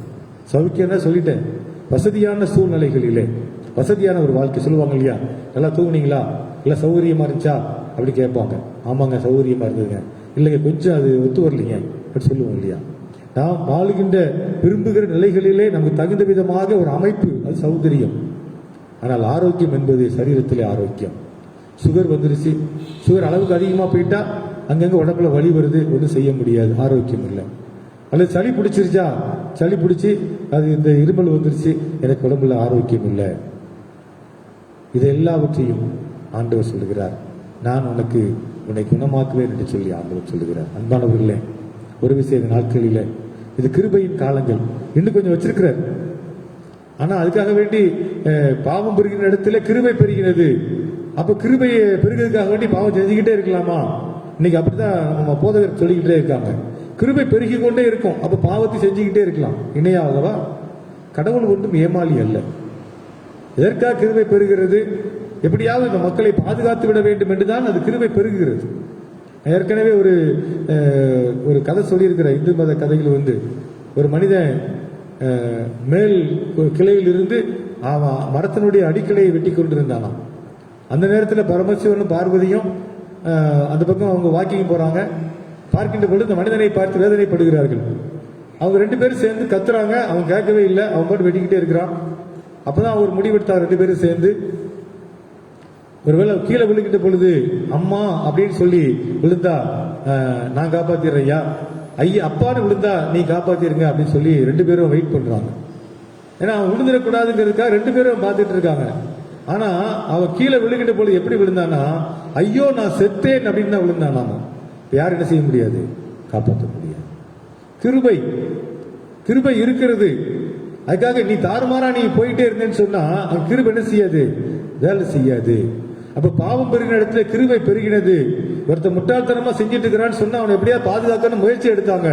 ஆனா முயற்சிக்கு என்ன செய்யலாம், முட்டாள்தனத்திலே அவன் என்ன செஞ்சான், முடிஞ்சு போயிட்டான். இன்னைக்கு நம்ம அப்படிதான் பண்ணிட்டு வந்துட்டு இருக்கிறோம். அவர் பாதுகாக்கிற ஆண்டவர், கிருபை உள்ள ஆண்டவர், இரக்கம் உள்ள ஆண்டவர். அதான் நிறைய சொல்லி கொடுத்துக்கிறாங்க. இப்போ 7-70 தரவும் அது இப்ப நம்ம கூட்டிக்கிற வேற நிறைய. அது இல்லாம இன்னைக்கு புதுசா என்னன்னா, நீ இவ்வளவு பணம் கொடுத்தேன்னா போதும் உனக்கு இதெல்லாம் சரியாயிடும் அப்படின்னு பழையபடி பாவ மன்னிப்பு சீட்டு விற்கிற மாதிரியான சூழ்நிலைகள்ல இன்னைக்கு ஊழியங்கள் அதான் நடந்துட்டே இருக்குது. இந்த பங்காளரை சேர்ந்துருங்க, இந்த திட்டத்தில் சேர்ந்துருங்க, உங்களுக்காக நாங்க ஜெபிப்போம், நீங்க ஜெபிக்காடி பரவாயில்ல. எவ்வளவு தூரம் கடவுளுடைய உண்மை தன்மையை விட்டு விலகி செல்ல வேண்டுமோ அத்தனை விலகி சென்று கொண்டிருக்கிறோம். விலகி செல்வதற்கான வழிகளையும் இந்த நாட்களிலே ஆண்டவர் பெயரை சொல்லுகிற போதகர்கள் செய்து கொண்டிருக்கிறார்கள். நீ 10 ரூபா கொடுத்தேன்னா உனக்கு 1000 ரூபாய் கிடைக்கும். ஏன்னா ஆண்டவர் 100 மடங்கு ஆசீர்வாதம் சொல்லி இருக்கிறாரு. எவ்வளவு எது முக்கியம் அதை பற்றி நம்ம இன்னைக்கு பேசுறதே இல்லை. இப்படி எல்லாம் இருக்கிற ஒரு சூழ்நிலைகளிலே வாழ்ந்து கொண்டிருக்கிறோம். கிருபை கிருபை என்று சொல்லி ஏமாந்து போகக்கூடாது. ஆண்டவர் கிருபை உள்ளவர் தான், இரக்கம் உள்ளவர் தான். ஆனாலும் ஒரு குறிப்பிட்ட காலங்கள் மட்டுமே அவர் மன்னிக்கிறவராக இருக்கிறார். எப்படியாவது எல்லாரும் என்னை ஏற்றுக்கொள்ள வேண்டும் என்று சொல்லி அவர் மன திரும்புவதற்காக காத்து கொண்டிருக்கிற ஒரு ஆண்டவர். நம்ம எல்லாம் தெரிஞ்சதுக்கு அப்புறம் தவறு பண்ணிட்டு இருந்தான்னு சொன்னா அங்கே மன்னிப்பதற்கு இடமே இல்லை.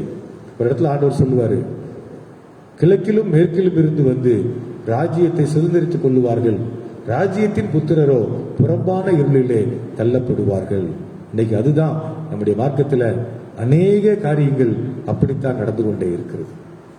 ஒரு கிறிஸ்தவன் என்று சொன்னால் அவனுக்குள் இருக்க வேண்டியதான அந்த உண்மை தன்மை, அந்த குணாதிசயம், அந்த கோட்பாடுகளுக்காக வாழ்ந்தவர்கள் அது இன்னைக்கு சுத்தமா இல்லவே இல்லை. தன்மை இல்லாத மக்களாய் வாழ்ந்து கொண்டு, சாரமற்ற உப்பாய் வாழ்ந்து கொண்டிருக்கிறோம். அப்பதான் ஆண்டவர் என்ன செய்யறாரு, அதை தூக்கி தூர போடுங்கிறார். ராஜ்யத்தின் புத்திரரோ, அதற்காய் வாழ வேண்டிய நாம் வாழாதபடியினாலே நம்ம எங்க போறோமா, புறம்பானையில் தள்ளப்படுவோம். ஆனா வெளியில கடவுள் இருக்கிறாருன்னு சொல்லி எத்தனையோ பேர் பயந்து நன்மை செஞ்சுக்கிட்டு நீதி செஞ்சுட்டு இருக்கான் பாருங்க, அவனெல்லாம் எங்க வந்துடுவாங்க, ராஜ்யத்துக்குள்ளே அவர்கள் வந்து விடுவார்கள். அதான் மிக உண்மையான ஒரு காரியம். அன்பானவர்களே, என்றும் ஆண்டவர் சொல்லுகிறார், உங்களுக்கு எந்த நிலையில, எப்படிப்பட்ட நிலைகளிலே உங்களுடைய சரீரத்திலே ஆரோக்கியம் இல்லை, சௌக்கியம் இல்லை என்று இருந்தாலும் கூட ஆண்டவர் சொல்லுகிறார், நான் உங்களை குணமாக்குவேன் என்று சொல்லி சொல்லுகிறார். அடுத்ததை பார்ப்போம்னு சொன்னீங்கன்னா, அவர்களை குணமாக்கி அவர்களுக்கு பரிபூர்ண சமாதானத்தையும் சத்தியத்தையும் வெளிப்படுத்துவேன் என்று சொல்லுகிறார். நம்மளை குணமாக்குறது மட்டுமல்ல, அதுக்கப்புறம் சொல்றாரு, பரிபூர்ண சமாதானத்தை என்ன செய்வாரா, அவர் சத்தியத்தை நமக்கு வெளிப்படுத்துவார். எது சமாதானம்? அதில் பரிபூர்ணமான ஒரு சமாதானம். சாலமோனுடைய நாட்களிலே அவனுடைய ஆட்சியை பற்றி சொல்கின்ற பொழுது 1 நாளாகமம் 22ஆம் அதிகாரம் 9ஆம் வசனத்தை வாசிக்கின்ற பொழுது, அவன் நாட்களில் இஸ்ரவேலின் மேல் சமாதானத்தையும் அமெரிக்கையும் அருளுவேன் சொல்லப்பட்டிருக்கிறது. சாலமோன் ராஜாவுடைய நாட்கள்ல ஆண்டவர் சொல்லுகிற வார்த்தை என்னன்னா, அங்க எப்பொழுது சமாதானம் இருக்கும், அமெரிக்கையும் இருக்கும் என்று சொல்லுவோம். அமெரிக்கா என்ன, அமைதியான ஒரு வாழ்க்கை முறை, சமாதானமானது, எல்லார்ட்டையும் அன்பா இருப்பாங்க, சண்டையே இல்லாத ஒரு காலங்கள்.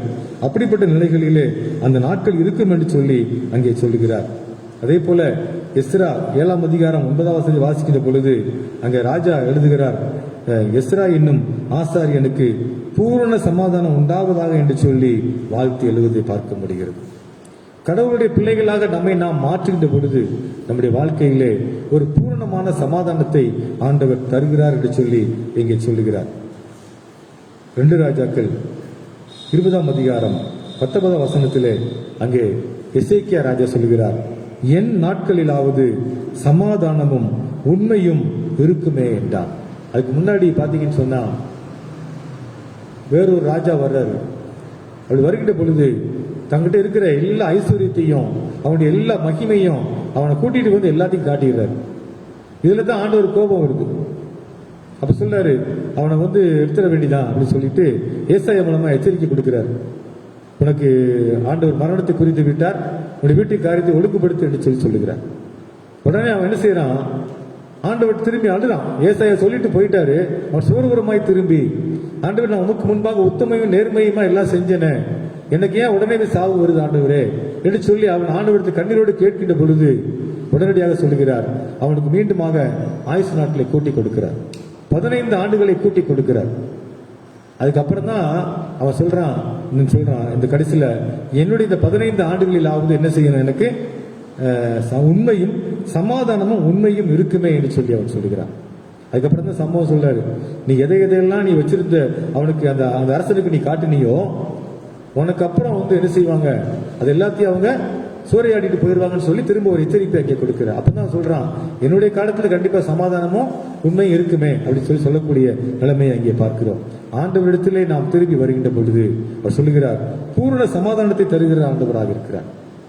ஆண்டவராக இயேசு கிறிஸ்து அவர் சீசர்களை ஊழியத்துக்கு அனுப்புகின்ற பொழுது கூட சொல்கிறார், ஒரு வீட்டுக்குள்ளே பிரவேசிக்கின்ற பொழுது சமாதானம் உண்டாவதாக என்று சொல்லி வாழ்த்துங்கள், சமாதானத்துக்கு பாத்திரவான் அங்கே இருப்பானே என்று சொன்னால் அது அவனுக்கு அங்கே அது தங்கும், இல்லை என்று சொன்னால் அது உங்களிடத்தில் திரும்பி வந்துவிடும் என்று சொல்லி ஆண்டவர் சொல்லுகிறார். அதனால தான் ஒரு பகுதியில் ஆண்டவர் சொல்லுவாரு, நீங்க யாரையும் சபிக்காதிருங்க, சபியாதிருங்கள், ஆசீர்வதியுங்கள். ஏன்னா இதே வசனம் தான் அங்கேயும் பொருந்தும். நீங்க சமாதானம் உண்டாவதாக என்று சொல்லி வாழ்த்துங்கள் என்று சொல்லுகிற அந்த வசனம் தான் அங்கேயும் பொருந்தும். நீங்க சபிச்சீங்க அப்படின்னு சொன்னீங்கன்னா அந்த சாபத்துக்கு பாத்திரவான அவன் இல்லாம இருந்தான் அப்படின்னு சொன்னா எப்படி இந்த ஆசீர்வாதத்துக்கு பாத்திரவானவங்க இல்லைன்னு சொல்ல திரும்பி வருகுதோ அதே போல சாபம் என்ன செய்யும், நம்மகிட்ட திரும்பி வந்துடும். சொல்லுவாங்க, நான் எவ்வளவு ஜெபம் பண்றேன், அப்படி பண்றேன், இப்படி பண்றேன், எனக்கு ஒண்ணும் நடக்கவே மாட்டேங்குது, நான் இப்படியே இருக்கிறேன் அப்படின்னு சொல்லி சில பேர் கேட்பாங்க. ஆனா இவங்க செஞ்சுட்டு இருக்கிற காரியங்களை பாத்தீங்கன்னா அந்த ஊர்ல கேட்கணும், ஊருக்குள்ள போய் கேட்கணும். சொல்லுவாங்க, இந்த அம்மாவா, இந்த ஐயாவா எல்லா குடும்பத்தையும் கெடுத்து நாசம் பண்ணிட்டு இருக்கிறாரு அப்படிம்பாங்க. அப்ப நீ செய்யக்கூடிய இந்த காரியங்கள், நீ எத்தனைதான் ஜெபம் பண்ணி என்னதான் பண்ணாலும் நீ எத்தனை பேருக்கு மறைமுகமா தீங்கு பண்ணிட்டு இருக்கிறியோ அதெல்லாம் எங்க வரும், உன் ஜெபம் கேட்கப்படாதபடி அது திருப்பி செலுத்தப்படும். அதான் நீங்க ஆசீர்வாதத்துக்கு பாத்திரவான அங்கே இருந்தால் அது அங்கே தங்கும், இல்ல திரும்பி உங்ககிட்ட வந்துடும். சொன்னா நம்ம யாரையா சபிச்சோன்னு வச்சுக்கீங்களேன், நம்ம தனிப்பட்ட முறையில் நம்முடைய நமக்கு ஒத்து வரல அல்லது நமக்கு அவங்க இது இல்லை சொல்லி ஒருத்தர் நம்ம சபிக்கின்ற பொழுது அவன் சாதாரணமான ஒரு மனிதனா இருப்பான். சில நேரங்களில் எங்கிட்ட வந்து சொல்லுவாங்க, ஐயா அவர் அப்படி செய்யறாரு, இப்படி செய்யறாரு, அவரை கொஞ்சம் பாருங்க, இவரை கொஞ்சம் பாருங்கய்யா. இவங்க நேரடியா மோதி சண்டை போட முடியாம ஐயரை தூண்டி விட்டு இவங்க நல்லவங்க ஆயிருவாங்க, ஐயர் பகையாளி ஆயிருவாங்க. இப்ப நாங்க என்ன செய்யறதுன்னா அதை பூரா காதல வாங்கி வச்சுக்கிட்டு அந்த மனிதனை நாங்க நேரில் அவர்கிட்ட பழகிட்ட பொழுது பேசுகின்ற பொழுது அவர் அப்படி இருக்கிறாரான்னு பார்த்து தான் என்ன செய்வோம், அவர்கிட்ட மெதுவாக விசாரிக்கும் ஒழிய ஒருத்தர் சொல்றதை வச்சு நாங்க என்ன செய்வோம், ஒருத்தரை போய் பனிஷ் பண்ணவே மாட்டோம். அப்படி பனிஷ் பண்ணன்னு வச்சுக்கோங்களேன், தண்டனை கொடுத்தா வச்சுக்கோங்க, நான் தண்டிச்சிட்டேன், அவர் தவறா பேசிட்டேன்னு சொன்னா இவருக்கும் அவருக்கும் சண்டை இருக்கும். இதுக்காக இவர் நம்மளை போட்டு கொடுத்து அவர்கிட்ட வாங்க பிளான் பண்ணிட்டு இருப்பாரு. செய்ய முடியுமா? அப்ப நான் குற்றவாளியா மாறிடுவேன். அதான் இருக்கிற உண்மை. நம்ம யாரையும் சபிக்க கூடாது. ஏன்னா அவங்க யாரு எதுக்காக பண்றாங்க நமக்கு தெரியாது. அவங்க நிலையில போய் இருந்து அவங்கள்ட்ட கேட்டதான் அந்த உண்மைத்தன்மை நமக்கு தெரியும். அப்படிதான் வரும்போதுதான் யாரையும் சபியாதிருங்கள், ஆசீர்வதிங்கள் என்று சொல்லி ஆண்டவர் அங்கே கற்றுக் கொடுத்திருக்கிறார். இப்போ நமக்கு சொல்றாரு, பூரண சமாதானத்தை ஆண்டவர் நமக்கு தருகிறார். அதோட சத்தியத்தை நமக்கு என்ன செய்யறாரு, அவர் தருகிற ஆண்டவராக இருக்கிறாராம். அவர்களுக்கு பரிபூர்ண சமாதானத்தையும் சத்தியத்தையும் வெளிப்படுத்துவார். சத்தியம் அப்படின்னா என்ன? அது என்னமோ இன்னைக்கு நிறைய பெரிய ஜீபு பாமா சொல்லுவாங்க, சத்தியம் தெரியலங்க அப்படிம்பாங்க. சத்தியம் அப்படின்னா என்ன? உண்மையினுடைய இறுதி நிலை, அதான் சத்தியம். அது எதுவும் மாறாதது. எதெல்லாம் மாறாத உண்மைகளோ அவையெல்லாம் என்னதுங்க, சத்தியம். அது எங்க இருந்தது? இயேசுவிலே இருந்தது. இயேசு கிறிஸ்து தான் சத்தியம். அவர்கள் வெளிப்பட்ட அத்தனையும் ஒன்றுமே மாறாதது. அது எப்பொழுதும் எல்லா காலத்திற்கும் உரியது. அதான் சொன்னாரு, நேற்றும் இன்றும் என்றும் மாறாதவர் அவர் தான். இப்ப சத்தியத்தை நாம் அறிந்து கொள்ள வேண்டும் அப்படின்னு சொன்னா மனித வாழ்க்கைனா என்ன? இன்னைக்கு லாக்டவுன்ல போன தடவை கத்துக்கிட்டோம். நமக்கு நிறைய பணம் வேணும், நிறைய சொத்து வேணும், நம்ம அப்படி இருக்கணும் எப்படி நினைச்சோம். ஆனா அதுக்கெல்லாம் வாய்ப்பு இல்லை. ஒரு மாச காலம் வீட்டுக்குள்ள இருக்கின்ற பொழுது உண்ண உணவும் உடுக்க உடையும் இருக்க இடமும் இருந்தால் போதுமான. இதுதான் வாழ்க்கை. மற்ற எது இருந்தாலும் இன்னைக்கு சொல்ல போனா 10 லட்சம் 15 லட்சம் 25 லட்சம் செலவு பண்ணி கொரோனாவுக்கு சுகமாயி வீட்டுக்கு வந்து 2 நாள்ல அவங்க இறந்து போயிடுறாங்க. பணமும் போச்சு, ஆளும் போச்சு. அப்ப வாழ்க்கைன்னா என்ன? பணத்தை சேர்த்து குவிச்சு வச்சு இருக்கிறது இல்ல. வாழ்கின்ற பொழுது நிம்மதியாக நிறைவோடு, இதுதான் வாழ்க்கை. நமக்கு இவ்வளவு பணம் வந்திருக்கா, இது போதும், இதுக்கு மேல வருதா யாராவது ஏழைகளுக்கு கொடுக்கலாம் அப்படிங்கிற மனநிலையில போயிடணும். இல்ல பணம் வர வர நம்மளே பெருசா வளர்ந்துகிட்டே இருக்கலாம் அப்படின்னு சொல்லி போனா தான் அங்க பிரச்சனை ஆயிடும். அப்ப சத்தியம்னா என்னன்னா இதுதான் வாழ்க்கை, இப்படிதான் வாழணும். ஆண்டவரே சொல்லியிருக்கிறாரு, அந்தந்துள்ள ஆகாரத்தை இந்த தாரம் கற்றுக் கொடுத்திருக்கிறாரு. நீ உடைக்காகவும் உணவுக்காக கவலைப்படாதிருங்கள், முதலாவது தேவனுடைய ராஜ்யத்தையும் நீதியும் தேடுகிற பொழுதுகள் கூட என்ன செய்யப்படும், கொடுக்கப்படும். நாம நிறைய அதை சாதிக்கணும், இதை சாதிக்கணும், அது வேணுமே இது வேணுமே, இன்னும் நாள் இல்லையே அப்படின்னு சொல்லி நம்ம போட்டு குழப்பி நம்ம வச்சிட்டு இருக்கிறதுனாலதான் நமக்கு நிறைய நோய்களையும் வேதனைகளையும் நாம் என்ன செய்கிறோம், வருவித்துக் கொள்கிறோம். அது இல்லை. சத்தியம்னா என்ன? வாழ்க்கைன்னா இதுதான். வாழ்க்கை இதுதான் தேவை, இதெல்லாம் தேவையில்லாதது, இதை தவிர்த்தோம்னா இப்படி வாழ முடியும், சந்தோஷமா இருக்கலாம் அப்படிங்கிறது தான் கற்றுக்கொள்ளப்பட்டிருக்கிறது.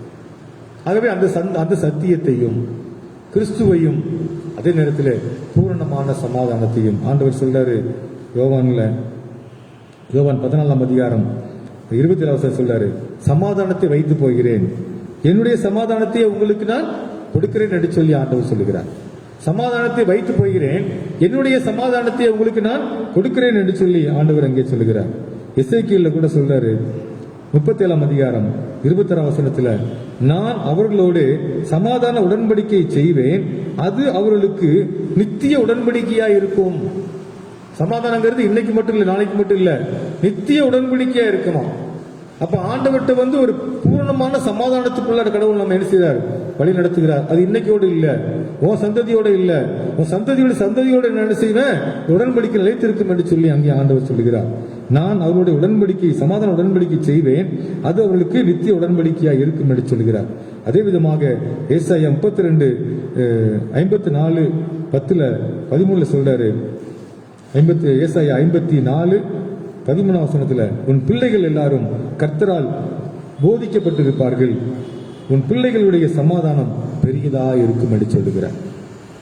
உன் பிள்ளைகள் எல்லாரும் கர்த்தரால் போதிக்கப்பட்டு இருப்பார்கள். சத்தியத்தை அங்கே வெளிப்படுத்தி இருக்கிறார். அது மட்டுமல்ல, அவருடைய சமாதான அனுசயம் சத்தியத்தை அறிந்த குடும்பத்திலே, அதுபடி நடக்கிற குடும்பத்திலே அங்கே சமாதானம் என்பது பூரணமா இருக்கும் என்றுதான் ஆண்டவர் இங்கே சொல்லுகிறார். அன்பானவர்களே, நாட்களிலே ஆண்டவர் கொடுத்திருக்கிற இந்த வார்த்தைகளை நாம் ஆண்டவரத்தை கருத்திலே இருந்து பெற்றுக்கொள்கிற மக்களாக, ஆண்டவரத்தை கேட்கிற மக்களாக, எந்த அடிப்படையிலே உங்களுக்கு எந்த விதமான சௌக்கியம் இல்லாமல் போனாலும் சரி, அல்லது ஆரோக்கியம் இல்லாமல் இருந்தாலும் சரி, ஆண்டவர் சொல்கிற வார்த்தை உங்களை குணமாக்கி உங்களுக்கு பூரண சமாதானத்தையும் தருவேன், சத்தியத்தையும் நான் வெளிப்படுத்துவேன் என்று சொல்லியிருக்கிறார்.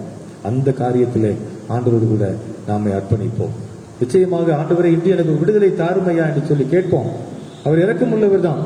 3ஆம் 4ஆம் தலைமுறை வரை விசாரிக்கிற ஆண்டவர், அதே நேரத்தில் 1000 தலைமுறைக்கு இரக்கம் செய்கிற ஆண்டவர். எதற்காக? ஆபிரகாமை போல கீழ்ப்படுகின்ற பொழுது. இந்த நாட்களிலேயும் ஆண்டவர் நம்ம கிருபை உள்ளவராக இருக்கிறார். இந்த காரியங்கள் எல்லாம், இந்த நோயினுடைய கொடுமைகள் எல்லாம், இந்த சம்பவங்கள் எல்லாம், உலகத்தினுடைய போங்குகள் எல்லாம் நமக்கு ஒரு காரியத்தை காட்டிக்கொண்டே இருக்கிறது. மீண்டுமாக ஒரு புதிய உலகத்தை ஆண்டவர் உருவாக்க போகிறார். இங்க இருக்கிற பழசெல்லாம் என்ன செய்றாருங்க, அவர் கொஞ்சம் கொஞ்சமா தள்ளிக்கிட்டே போறாரு. ஒருவேளை இன்னைக்கு அநியாயம் பண்றவனும் அக்கிரமம் பண்றவனும் இன்னும் அதிகமா அவனுக்கு ஒண்ணு சாவுவர்களே நம்ம நினைச்சிட்டு தான் இருக்கிறோம். எல்லாவற்றுக்கும் ஒரு முடிவை ஆண்டவர் வைத்திருக்கிறார். ஒரு சில காரியங்களை முன்னாடி சொல்லி அவன் என்ன செய்யறாரு, அது திருந்திருவாங்களான்னு ஒரு எச்சரிக்கை கொடுக்கிறாரு. ஒட்டுக்கு திருந்தலியா, அப்புறம் பேப்பர்ல டிராயிங் வரல கிழிச்சு போட்ட மாதிரி அத்தனையும் ஆண்டவர் துடைத்து போடுகிற வல்லவராக இருக்கிறார். ஆனால் அவர் நம்ம கொடுத்திருக்கிற இந்த நாட்களிலே, இந்த எச்சரிப்பு நாட்களிலே ஆண்டவர் சமூகத்திலே நம்மை அர்ப்பணித்து, ஆண்டவரே என்னை குணமாக்கும், ஆண்டவரே என்னை குணமாக்கும் என்று சொல்லி வருகின்ற பொழுது உங்கள் மீது இந்த நாட்களிலே இரக்கம் பாராட்டுகிற ஆண்டவராக இருக்கிறார். ஆகவே அவருடைய சமூகத்திலே நம்மை தாழ்த்தி ஒப்புவிப்போம். ஆண்டவர்கிட்ட நாம் ஆசீர்வாதத்தை பெறுவோம். யாரெல்லாம் நாம் இந்த விதமாக இருக்கிறோமோ நாம் அனைவருமாக ஆண்டவர் சமூகத்திலே தாழ்த்தி அர்ப்பணித்து ஜெப நிலைகளை நாம் இருப்போம். அலை அலையாய் துன்பம் சூழ்ந்து நிலை கலங்கி ஆழ்த்தையில், அலை அலையாய் துன்பம் சூழ்ந்து நிலை கலங்கி ஆழ்த்தையில், அலைகடல் தடுத்து நடுவழி விடுத்து, அலைகடல் தடுத்து நடுவழி விடுத்து கடத்தியே சென்ற கர்த்தனை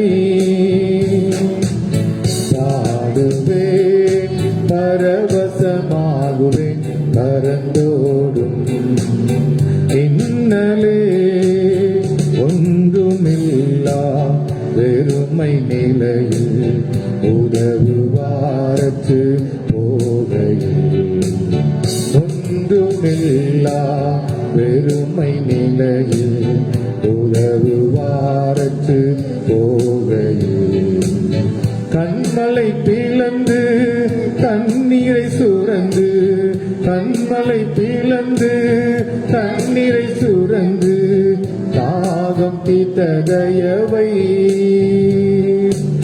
பாடுவேன், பரவசமாகுவேன், பரந்தோடும் இன்னலே பாடுவேன், பரவசமாகுவேன், பரந்தோடும் இன்னலே. அன்பு நிறைந்த எங்கள் பரம தகப்பனே, மீண்டுமாக நீர் கொடுத்ததான ஒரு நல்ல வாய்ப்பிற்காக நன்றிகளை எடுக்கிற சுவாமி. இஸ்ரவேல் மக்களுக்கு மீண்டுமாக நீர் கொடுத்த அந்த வாய்ப்பின் வார்த்தைகளை நாங்கள் இந்நாட்களிலே எங்களுக்கு ஆண்டவரை எடுத்துக்கொண்டோம் சுவாமி. இதோ நான் அவர்களுக்கு சௌக்கியத்தையும் ஆரோக்கியத்தையும் வரப்பண்ணி அவர்களை குணமாக்கி அவர்களுக்கு பரிபூர்ண சமாதானத்தையும் சத்தியத்தையும் வெளிப்படுத்துவேன் என்று சொன்ன ஆண்டவர் அப்படி வேதத்தை வைத்துக்கொண்டு நாங்கள் அதை கண்டுகொள்ளாதபடி ஆண்டவரே எத்தனையோ நிலைகளில் சத்தியத்தை விட்டு வழி விலகி போகிற மக்களாகும் சமாதானத்தை இழந்த மக்களாக, அது நிமித்தமாக ஆரோக்கியத்தை இழந்த மக்களாக இருப்பதை பார்க்கிறோம் தகப்பனே.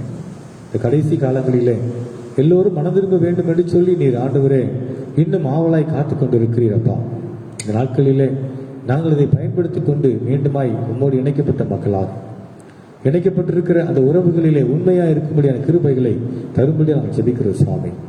திருவிருந்தின் மூலமாக உடன்படிக்கை செய்திருக்கிற நாங்கள் உண்மையிலே இணைக்கப்பட்டு கனி கொடுக்கிற மக்களாக இல்லாதபடிக்கு எங்களுடைய சுய நிலைகளிலே நாங்கள் செயல்படுகின்ற பொழுது எங்களுக்கு வருகிற தீமைகளை அறிந்திருக்கிறோம் சுவாமி. உமது கோபத்தால் என் எலும்புகள் நடுங்கிறது என்று சொல்லி நாங்கள் பார்த்தோம் தகப்பனே. என்னுடைய எலும்புகளிலே ஆண்டவரே ஆரோக்கியம் இல்லை என்று சொல்லி பார்க்கிறோம் சுவாமி. சௌக்கியம் இல்லை என்று சொல்லி பார்க்கிறோம் தகப்பனே. என் எலும்புகள் கட்டுவிட்டது என்று சொல்லி வேதனையில் பார்க்கிறோம் தகப்பனே. ஒருவேளை அந்த விதமான நிலைகளிலே நாட்களிலே ஆண்டவரை மக்கள் பார்த்து கொண்டு இருப்பார்கள் என்று சொன்னார். ஒரு விசை குறைகளை மன்னிக்கிற ஆண்டவர், 1000 தலைமுறைக்கும் இறக்க செய்கிறேன் என்று சொல்லுகிற ஆண்டவர், நம்முடைய பிள்ளைகளுடைய சரீரத்திலே சௌக்கியத்தையும் ஆரோக்கியத்தையும் ஆண்டவரை வரப்பண்ணும்படியாக இயேசுவின் நாமத்தில் கட்டளையிடுகிற தகப்பனே. அது யாராக இருந்தாலும் தகப்பனே நீர் ஏற்றுக்கொள்கிற ஆண்டவர், கடைசி பரியந்தமும் ஆண்டவரை கண்ணோக்கி பார்க்கிற ஆண்டவர் சொல்லி பார்க்கிறோம் ஐயா. எப்படியாவது என் பிள்ளை இடத்துல வந்துட மாட்டானா என்று சொல்லி ஏங்கிக் கொண்டிருக்கிற ஆண்டவராக பார்க்கிறோம் தகப்பனே. வாசற்படிகளை நின்று கதவை தட்டுகிற ஆண்டவராக இருக்கு தகப்பனே. நாங்கள் ஒரு விசை திறந்து உம்மை ஏற்றுக்கொண்டு நீ தருகிற மெய்யான சமாதானத்தையும் சந்தோஷத்தையும் ஆரோக்கியத்தையும் பெற்றுக்கொள்ளக்கூடிய பாக்கியத்தை ஒவ்வொருவருக்கும் தருபடியாக நாங்கள் ஜெபிக்கிறோம் அப்பா. பற்பல தேவைகளுக்காய் ஆண்டவரே எதிர்பார்த்து கொண்டிருக்கிற பிள்ளைகள் உண்டு ராஜா. என் ஜனங்கள் ஒருபொழுதும் வெட்கப்பட்டு போனதில்லை என்று சொல்லியிருக்கிறீங்க தகப்பனே. யாரெல்லாம் அவருடைய ஜனமாக உம்மிடத்தில் இப்பொழுது விண்ணப்பத்தை ஏறெடுக்கிறார்களோ அவருடைய கண்ணீரை துடைக்கிற ஆண்டவராக, வேதனை போக்குகிற ஆண்டவராக தகப்பனே. எத்தனையோ இடங்களிலே உன் வேதனை நீங்கி சுகமாயிரு என்று சொல்லி அந்த நாட்களிலே கட்டளையிட்ட அதே தேவன் இந்த நாளில் உயிர்த்தெழுந்த ஆண்டவராக எங்களோடு இருக்கிறேன் என்று அறிந்திருக்கிற தகப்பனே. ஒரு விஷயம் இப்படி பிள்ளைகளுக்கு அவருடைய வேதனை நீங்கி சுகமாக இருக்கக்கூடிய கிருபையை தேவன் தரும்படியாக நான் ஜெபிக்கிற தகப்பனே. பலமில்லாத பிள்ளைகள் அப்பா, பலவீனமாக இருக்கிற பிள்ளைகள், எலும்புகளிலே வேதனைப்படுகிற பிள்ளைகள், சரீரத்தில் வேதனைப்படுகிற பிள்ளைகள் அப்பா, இந்த நாட்களிலே மருத்துவமனையில் இருந்து வெளியே வந்து அதனுடைய ஆண்டவரை தாக்கத்தினாலே பாதிக்கப்பட்டிருக்கிற பலவீனமாக இருக்கிற மக்களை கரங்களை தருகிறோம். அவர்களை எல்லாம் பலப்படுத்துகிறார் ராஜா, பலப்படுத்த தகப்பனே நீர் காத்துக்கொண்டு சுவாமி. சுகப்படுத்துகிறார் ராஜா. எனக்கு சித்தம் உண்டு சுத்தமாக என்று சொன்ன ஆண்டவர், நிச்சயமாகவே நாங்கள் சுகவீனமாக இருப்பதை விரும்பாத ஆண்டவர் நீ தகப்பனே.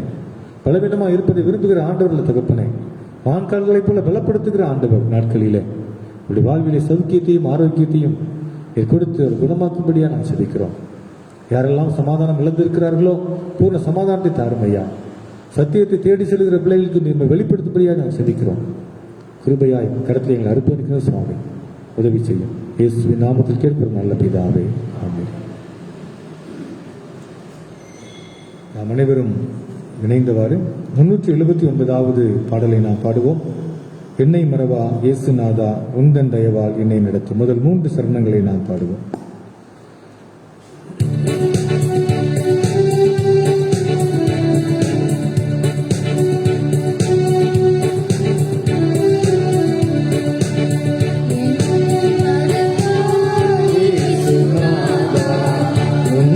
தயவால் என்னை நடத்தும். என்னை மறவா இயேசுநாதா உந்தன் தயவால் என்னை நடத்தும். வல்ல ஜீவ வாக்குத்தத்தங்கள் வரைந்தனக்காய் ஈந்ததாலே ஸ்தோத்திரம். வல்ல ஜீவ வாக்குத்தத்தங்கள் வரைந்தனக்காய் ஈந்ததாலே ஸ்தோத்திரம். ஆபத்திலே அரும் துணையே, பாதைக்கு நல்ல தீபமிதே. ஆபத்திலே அரும் துணையே, பாதைக்கு நல்ல தீபமிதே.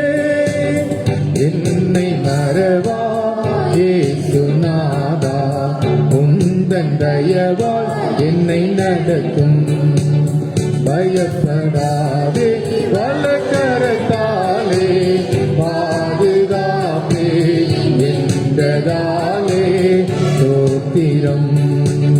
பயப்படாதே வலக்கரத்தாலே பாதுகாப்பே என்றதாலே ஸ்தோத்திரம். பாசம் என் மேல் நீர் வைத்ததினால் பறிக்க இயலாதவரும் என்னை. பாசம் என் மேல் நீர் வைத்ததினால் பறிக்க இயலாதவரும் என்னை. என்னை மறவா உந்தன் தயவால் என்னை நடத்தும். தாய்தன் சேயை மறந்து விட்டாலும் மறவேன் உன்னை என்பதாலே ஸ்தோத்திரம். தாய்தன் சேயை மறந்து விட்டாலும் மறவேன் உன்னை என்பதாலே ஸ்தோத்திரம். மறைந்திருந்தோ உள்ளம் கையில் உன்னதா எந்த புகழிடமே. மறைந்திருந்தோ உள்ளம் கையில் உன்னதா எந்த புகழிடமே. என்னை மறவா இயேசுநாதா உந்தன் தயவால் என்னை நடத்தும். என்னை மறவா இயேசு நாதா உந்தன் தயவால் என்னை நடத்தும். ஜெபம் செய்வோம். நேற்று மீண்டும் மீண்டும் மாறாத எங்கள் அன்பின் பரம தகப்பனே, மீண்டுமாக இந்த சமூகத்தில் எங்களை தாழ்த்தி அர்ப்பணிக்கிறோம் ஐயா. இந்த கொரோனா நோயினுடைய கொடுமையான காலகட்டங்களிலேயும் நீர் கொடுத்திருக்கிற சுகத்திற்காக பலத்திற்காக நன்றிகளை ஏறெடுக்கிற தகப்பனே, என்னாலே பார்த்து கொண்டிருக்கிற ஒவ்வொரு மக்களை கண்ணோக்கி பாரும். அவர்கள் எந்த விதமான நிலைகளிலே சௌக்கியத்தை விரும்புகிறார்களோ, உங்களுடைய நாமத்து நிமித்தமாக சத்தியத்துக்குட்பட்ட நிலைகளிலே அவர்களும் வாழும்படியான வாழ்வை தேவன் தரும்படியாக நான் ஜெபிக்கிற தகப்பனே. உலகத்தில் ஒவ்வொரு மனிதரும் வாழ வேண்டும் என்று சொல்லி படைத்திருக்கிறப்பா, வாழ விடாதபடி தடுத்து கொண்டிருக்கிற எல்லா விதமான நோய்களையும் அசுத்தாவின் கிரியைகளையும் இயேசுவின் நாமத்திலே முற்றிலுமாய் நாங்கள் அதமாக்கி ஜெபிக்கிற தகப்பனே. விடுதலை தருவீராக தகப்பனே, விடுதலை தருவீராக ஆண்டவரே, விடுதலை தருவீராக ஆவியானவரே. ஒரு விசை இறங்கி வழிநடத்தும் ஐயா. குறிப்பாக நாட்களிலே அன்றுவரை எங்களுடைய பொது சேரத்திருக்கிற அனைத்து மக்களுக்காக நாங்கள் ஜெபிக்கிறோம். ஒவ்வொருவரையும் காத்துக்கொண்டு சுவாமி, எங்களுடைய பேராயர் அம்மாவுக்காக குடும்பத்தின் மக்களுக்கு நாங்கள் ஜெபிக்கிறோம். நல்ல சுக பலன் தருவீராக ஆண்டவரே. நிர்வாகத்தை திறம்பட நடத்தக்கூடிய பலனை சத்துவத்தையும் தேவன் தரும்படியாக கெஞ்சுகிறோம் ஆண்டவரே. இன்னும் எங்களுடைய திருமணத்துக்கிற ஒவ்வொரு மக்களுக்காக நாங்கள் ஜெபிக்கிறோம். அனைத்து மக்களையும் கர்த்தர் ஆசீர்வதிக்கிறாங்க ஆண்டவரே. அனைத்து திருச்சபை மக்களையும் ஆசீர்வதிக்கிறாங்க ஆண்டவரே. ஆயர்களுக்காக, ஆயர் அம்மாக்களுக்காகப்பா, குடும்பத்தின் மக்களுக்காக நாங்கள் ஜெபிக்கிற தகப்பனே. பல ஆயர்கள் இந்த நோயினாலே பாதிக்கப்பட்டு மீண்டு வந்திருக்கிறதை பார்க்கிற சுவாமி, நீர் கைவிடுகிற ஆண்டவர் அல்ல. ஊழிய பாதைகள் அநேக உபத்தங்கள் இருந்தாலும் கூட சுவாமி, இது ஒவ்வொருவரையும் பாதுகாத்து வழிநடத்த வல்லவராக அறிகிற தகப்பனே. இன்னும் தொடர்ந்து பாதிக்கப்பட்டிருக்கிற அனைத்து மக்களையும் ஆண்டவர் தாமே நீர் பலப்படுத்தும்படியாக ஜெபிக்கிறோம். விரைவாக குணப்படுத்தும்படியாக நாங்கள் ஜெபிக்கிற தகப்பனே. கல்வி நிறுவனங்கள் எல்லாம் ஆண்டவரே, அவைகள் எல்லாம் நாட்களிலே மூடப்படுகின்ற ஒரு சூழ்நிலைக்கு போகிறது என்பதை பார்க்கிற தகப்பனே. என் தேவனாய் கர்த்தர் கொடுக்கப்பட்ட பொறுப்பில் இருக்கக்கூடிய மக்கள் தங்களுடைய பொறுப்பை உணர்ந்து ஆண்டவரே, எனக்கு என்ன அது தெரியாது என்று சொல்லி அது தட்டிவிடாதபடிக்கு ஆண்டவரே இந்த பொறுப்பை சரியாக நிறைவேற்றக்கூடிய உணர்வை தேவன் தரும்படியாக நாங்கள் ஜெபிக்கிற தகப்பனே. இன்னும் எங்களுடைய மருத்துவமனைகளுக்காக, கல்வி நிறுவனங்களுக்காக, பணி செய்கிற மக்களுக்காக, எங்களுடைய திருமண அலுவலகத்தில் பணிபுரிகிறதான அருமையான எங்களுடைய மக்களுக்காக ஜெபிக்கிற தகப்பனே. ஒவ்வொரு பிள்ளைகளையும் நீ கரம் பிடித்து வழி நடத்தும் ஐயா. நீர் பாதுகாத்துக் கொள்வது சுவாமி. அநேக ஆண்டவரே எங்களுடைய உறவினர்கள், சொந்தக்காரர்கள், ஆண்டவரே அறிமுகமான மக்கள் என்று சொல்லி எத்தனையோ பேர் ஆண்டவரே இந்த நோயினாலே பாதிக்கப்பட்டு இறந்து போயிருக்கிற பார்க்கிற சுவாமி. இந்த குடும்பங்களுக்கெல்லாம் என் தேவனாய் கர்த்தர் உங்களுடைய ஆறுதலையும் தேர்தலையும் தேவன் தரும்படியாக ஜெபிக்கிற சுவாமி. இவருடைய முதல்வர் ஸ்டாலின் அவர்களுக்கு நாங்கள் ஜெபிக்கிறோம் ஆண்டவரை. கூட இருக்கிற அமைச்சர்களுக்காக ஜெபிக்கிற தகப்பனே. ஆண்டவரை இரவும் பகலுமாக எல்லா பக்கமும் சென்று மக்களை கண்டு சந்தித்த ஆண்டவரே, அவர் ஒருவராக இருந்து அவர் செய்கிற ஒவ்வொரு காரியங்களையும் பார்க்கிற தகப்பனே. அவருடைய முயற்சி கொடுத்திருக்கிறதான வெற்றிக்கு நன்றி செலுத்துகிற சுவாமி. விரைவாக ஆண்டவரே இந்த 3ஆம் அலையானது தமிழ்நாட்டில் இல்லாதபடிக்கு போகும்படியாக நிலைகளிலே அவருக்கு எடுத்துக்கிற முயற்சிகளை ஆண்டவரே இதை அங்கீகரித்து ஆசீர்வதிக்கும்படியா நாங்கள் ஜெபிக்கிற தகப்பனே. எந்த இடத்தில் யார் கூப்பிட்டால் உடனடியாக சென்று அவர்களுக்கு ஆண்டவரே மக்களோடு மக்களாக செயல்படுகிறதை பார்க்கிறோம் சுவாமி. நல்ல ஆரோக்கியத்தையும் சுகத்தையும் பலத்தையும் தார்மையா எதிராளிகளுடைய வக்கரமான காரியங்கள் ஆண்டவரை எதிர்ப்பு நிலைகள் எல்லாம் அவருடைய உடம்பை தாக்காதபடிக்கு ஆண்டவரே இந்த ஆட்சி சரியாக சிறப்பாக நேர்மையாக நடைபெறுவதற்குரிய நிலைகளிலே நீர் அவர்களை ஆண்டவரை பலப்படுத்தும்படியா நாங்கள் ஜெபிக்கிற தகப்பனே. குடும்பங்களை கத்தர் ஆசீர்வதிக்கும்படியா ஜெபிக்கிற தகப்பனே. ஒவ்வொரு அமைச்சர்களுக்காக மந்திரிமார்களுக்கு நாங்கள் ஜெபிக்கிற தகப்பனே. எம்எல்ஏக்களுக்காக ஜெபிக்கிற சுவாமி. உண்மையாக இந்த காலகட்டத்திலே தாங்கள் எதற்காய் தெரிந்திருக்கப்பட்டிருக்கிறோமோ அந்த நோக்கத்தை நிறைவேற்றுகிற மக்களை காணப்பட நீர் உதவி செய்யும்படியா நாங்கள் ஜெபிக்கிற தகப்பனே. அதே போல எங்களுடைய பிரதமருக்காக நாங்கள் ஜெபிக்கிறோம். அவரும் ஆண்டவரே உண்மையாக மக்களுக்காக செயல்படக்கூடிய ஒரு பிரதமராய் நீ மாற்றும்படியா நாங்கள் ஜெபிக்கிற தகப்பனே. ராஜாவுடைய உள்ளத்தை மாற்றுகிற ஆண்டவர் நீர் சுவாமி. வருதாக காலத்தில் ஆண்டவரே அவனுக்கு இறைவிலை தூக்க வராதபடிக்கு தகப்பனே வருதாவுடைய வாழ்க்கையை உருவாக்கினது போல சுவாமி நாட்களில் ஒரு பெரிய ரட்சிப்பை நீ கட்டளிடும்படியா நாங்கள் ஜெபிக்கிற தகப்பனே. ஆண்டவர் உள்துறை அமைச்சருக்காக நான் ஜெபிக்கிற தகப்பனே. மக்கள் விருந்த போக்கை கைவிட்டு விட்டு ஆண்டவரே மக்களை நேசித்து ஆண்டவரே அந்த நாட்டினுடைய வளத்தை பெருக்குவதற்கு செயல்படக்கூடிய கிருபைகளை நீர் தரும்படியா நாங்கள் ஜெபிக்கிற தகப்பனே. கார்பரேட் கம்பெனிகள் மூலமாக வருகிறதான மக்களுக்கு இடையூறான எல்லா காரியத்தையும் தேவர் நீ முற்றிலுமாய் மாற்றும்படியா ஜெபிக்கிற தகப்பனே. கார்பரேட் ஆண்டவரை நிறுவனத்தினுடைய அந்த சிந்தனைகள் செயல்பாடுகள் அவருடைய விருப்பங்கள் விட்டு நிறைவேறாதபடிக்கு ஆண்டவரே எல்லாவற்றையும் நீர் அதமாக்கி போடும்படியா நாங்கள் ஜெபிக்கிற தகப்பனே. நீரே கர்த்தரப்பா, நீரே வல்லமையுள்ள தகப்பனே, நீரே எல்லாவற்றையும் படைத்தவர் சுவாமி. படைத்த படைப்புகளை நாசமாக்குகிற இந்த கார்பரேட் கம்பெனிகளை எல்லாம் இது முற்றிலுமாய் பூமியில் இராதபடிக்கு அதமாக்கி போடும்படியா நாங்கள் ஜெபிக்கிற தகப்பனே. ஆண்டவரே நாட்களில் கூட சுவாமி ஆண்டவரே மருத்துவ ரீதியாக மருத்துவர்களுக்காக நான் ஜெபிக்கிறோம். செவியர்களுக்காக ஜெபிக்கிறோம். துப்புரவு பணியாளருக்காக ஜெபிக்கிற தகப்பனே.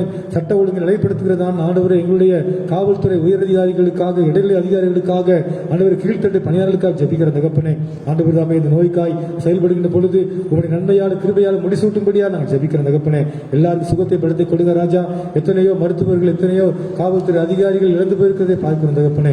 குடும்பங்களை எல்லாம் கர்த்தர் தாமே நீர் கவனித்து வழிநடத்தும்படியா கெஞ்சுகிற தகப்பனே. யாரெல்லாம் வேதனையோடு உட்கார்ந்து கொண்டிருக்கிறார்களோ எல்லோருக்கும் சுகத்தை தரும்படியா நாங்கள் ஜெபிக்கிற தகப்பனே. இன்னும் நாட்களில் ஆண்டவரே தன்னார்வலராக ஆண்டவரே எத்தனையோ உணவில்லாத மக்களுக்காய் உணவு ஆயத்தம் செய்து கொடுத்து கொண்டிருக்கிற எத்தனையோ மக்கள் எத்தனையோ விதமான ஆண்டவரே ட்ரஸ்டுகள் இருக்கிறது சுவாமி. எத்தனையோ இயக்கம் இருக்கு தகப்பனே. எல்லாவற்றையும் என் தேவனாய் கர்த்தர் அவர்களை ஆசீர்வதிங்க ராஜா. அவர் மூலமாக இந்த மக்கள் போஷிக்கப்படுவதற்காக நன்றி செலுத்துகிற தகப்பனே. ஒருவேளை நாங்கள் இந்த பணியை செய்ய இயலாத நிலை இருந்தாலும் கூட ஆண்டவரே செய்கிற மக்கள் தொடர்ந்து செய்யக்கூடிய நிலைகளிலே அவர் வேண்டிய உதாரணத்துவமான பொருட்களை பெற்றுக்கொள்ளக்கூடிய சூழ்நிலையை தேவன் தரும்படியா நாங்கள் ஜெபிக்கிற தகப்பனே. தொடர்ந்து வரக்கூடிய காலங்களில எல்லா சமயத்தில் இருக்கிறதான போலிகள் அகற்றப்பட்டு ஆண்டவரே உண்மைத்தன்மைகள் வெளிவந்து ஆண்டவரே உண்மையான கடவுளை மக்கள் வணங்கி நன்மைகளை பெறக்கூடிய காலங்களை தேவன் கட்டிடும்படியா நாங்கள் ஜெபிக்கிற தகப்பனே. எத்தனை ஆண்டுகள் ராஜா இப்படி இருக்க முடியும் சுவாமி. விலைவாசி உயர்வை கட்டுப்படுத்தக்கூடிய நிலைமையை நீ தரும்படியா நாங்கள் ஜெபிக்கிற தகப்பனே. ஏழை மக்கள் எல்லாம் பாதிக்கப்படுகிறதை பார்க்கிறோம் சுவாமி. ஒரு விஷயம் உடைய பிள்ளைகளுக்கு ஆண்டவரே எங்களுக்காக இறங்கு ராஜா. நாங்கள் பாவம் செய்திருக்கிறோம் அப்பா. ஆலயத்தில் வந்து கேட்கிற பொழுது அதை மாற்றுகிற ஆண்டவர் என்று சொல்லி பார்க்கிறோம் தகப்பனே. ஒரு விஷயம் ஆண்டவரை குறைகளை எல்லாம் மன்னிய ராஜா. குறையோடி போய்விட்டது என்று சொல்லி கண்டுகொள்ளாத மீண்டும் மீண்டும் அந்த பாவத்தையும் தவறையும் செய்து கொண்டு நாங்கள் போலியாக வழங்குகிறதை குறித்து நாங்கள் ஆண்டவரை வெட்கப்படுகிற தகப்பனே வேதனைப்படுகிறது சுவாமி. ஒரு விஷயம் எங்களுக்காக இறங்கி ஆண்டவரே மீண்டுமாய் இந்த உலகத்தை புதுப்பித்து தரும்படியா நாங்கள் ஜெபிக்கிறோம் ஐயா. அதை தகுதிப்படுத்தும்படியா நாங்கள் ஜெபிக்கிறோம். பார்த்துக் கொண்டிருக்கிற ஒவ்வொரு மக்களையும் ஆசீர்வதிக்கிறார் ஆண்டவரே. ஒவ்வொரு மக்களையும் கண் வைக்க பாரும். தேவையை சந்திக்கும்படியா நாங்கள் ஜெபிக்கிறோம். துதிகன மகிமையில உமக்கே செலுத்துகிறோம். இயேசுவின் நாமத்தில் கேட்கிறோம் நல்ல பிதாவே ஆமென். என் ஆத்துமாவே கர்த்தரை ஸ்தோத்திரி, என் முழு உலகத்து நாமத்தை ஸ்தோத்திரி. என் ஆத்மாவை கர்த்தரை ஸ்தோத்திரி, அவர் செய்த சகல உபகாரங்களையும் மறவாதே. ஆமென். நம்முடைய ஆண்டவராய் இயேசு கிறிஸ்து கிருபையும் பிதாவாகி தேவனுடைய அன்பும் பரிசுத்த ஆவியின் ஐக்கியமும் சிநேகமும் இன்றும் என்று சதா காலங்களிலும் நம்மோடு நிலைத்திருப்பதாக.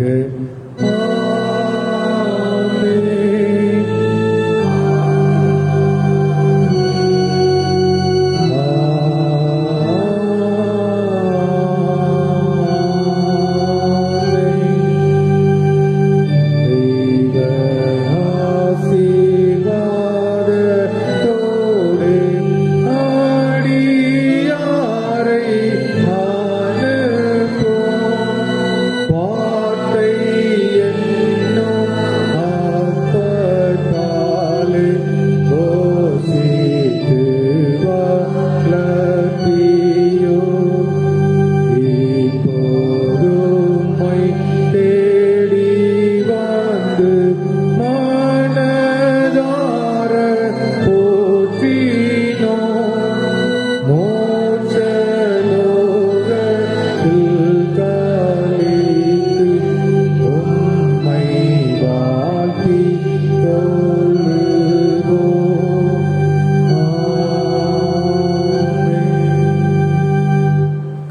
இருப்பாராக. சமாதானத்தோടെ சென்று வருவோம். கர்த்தருடைய நாமத்தினாலே ஆமென்.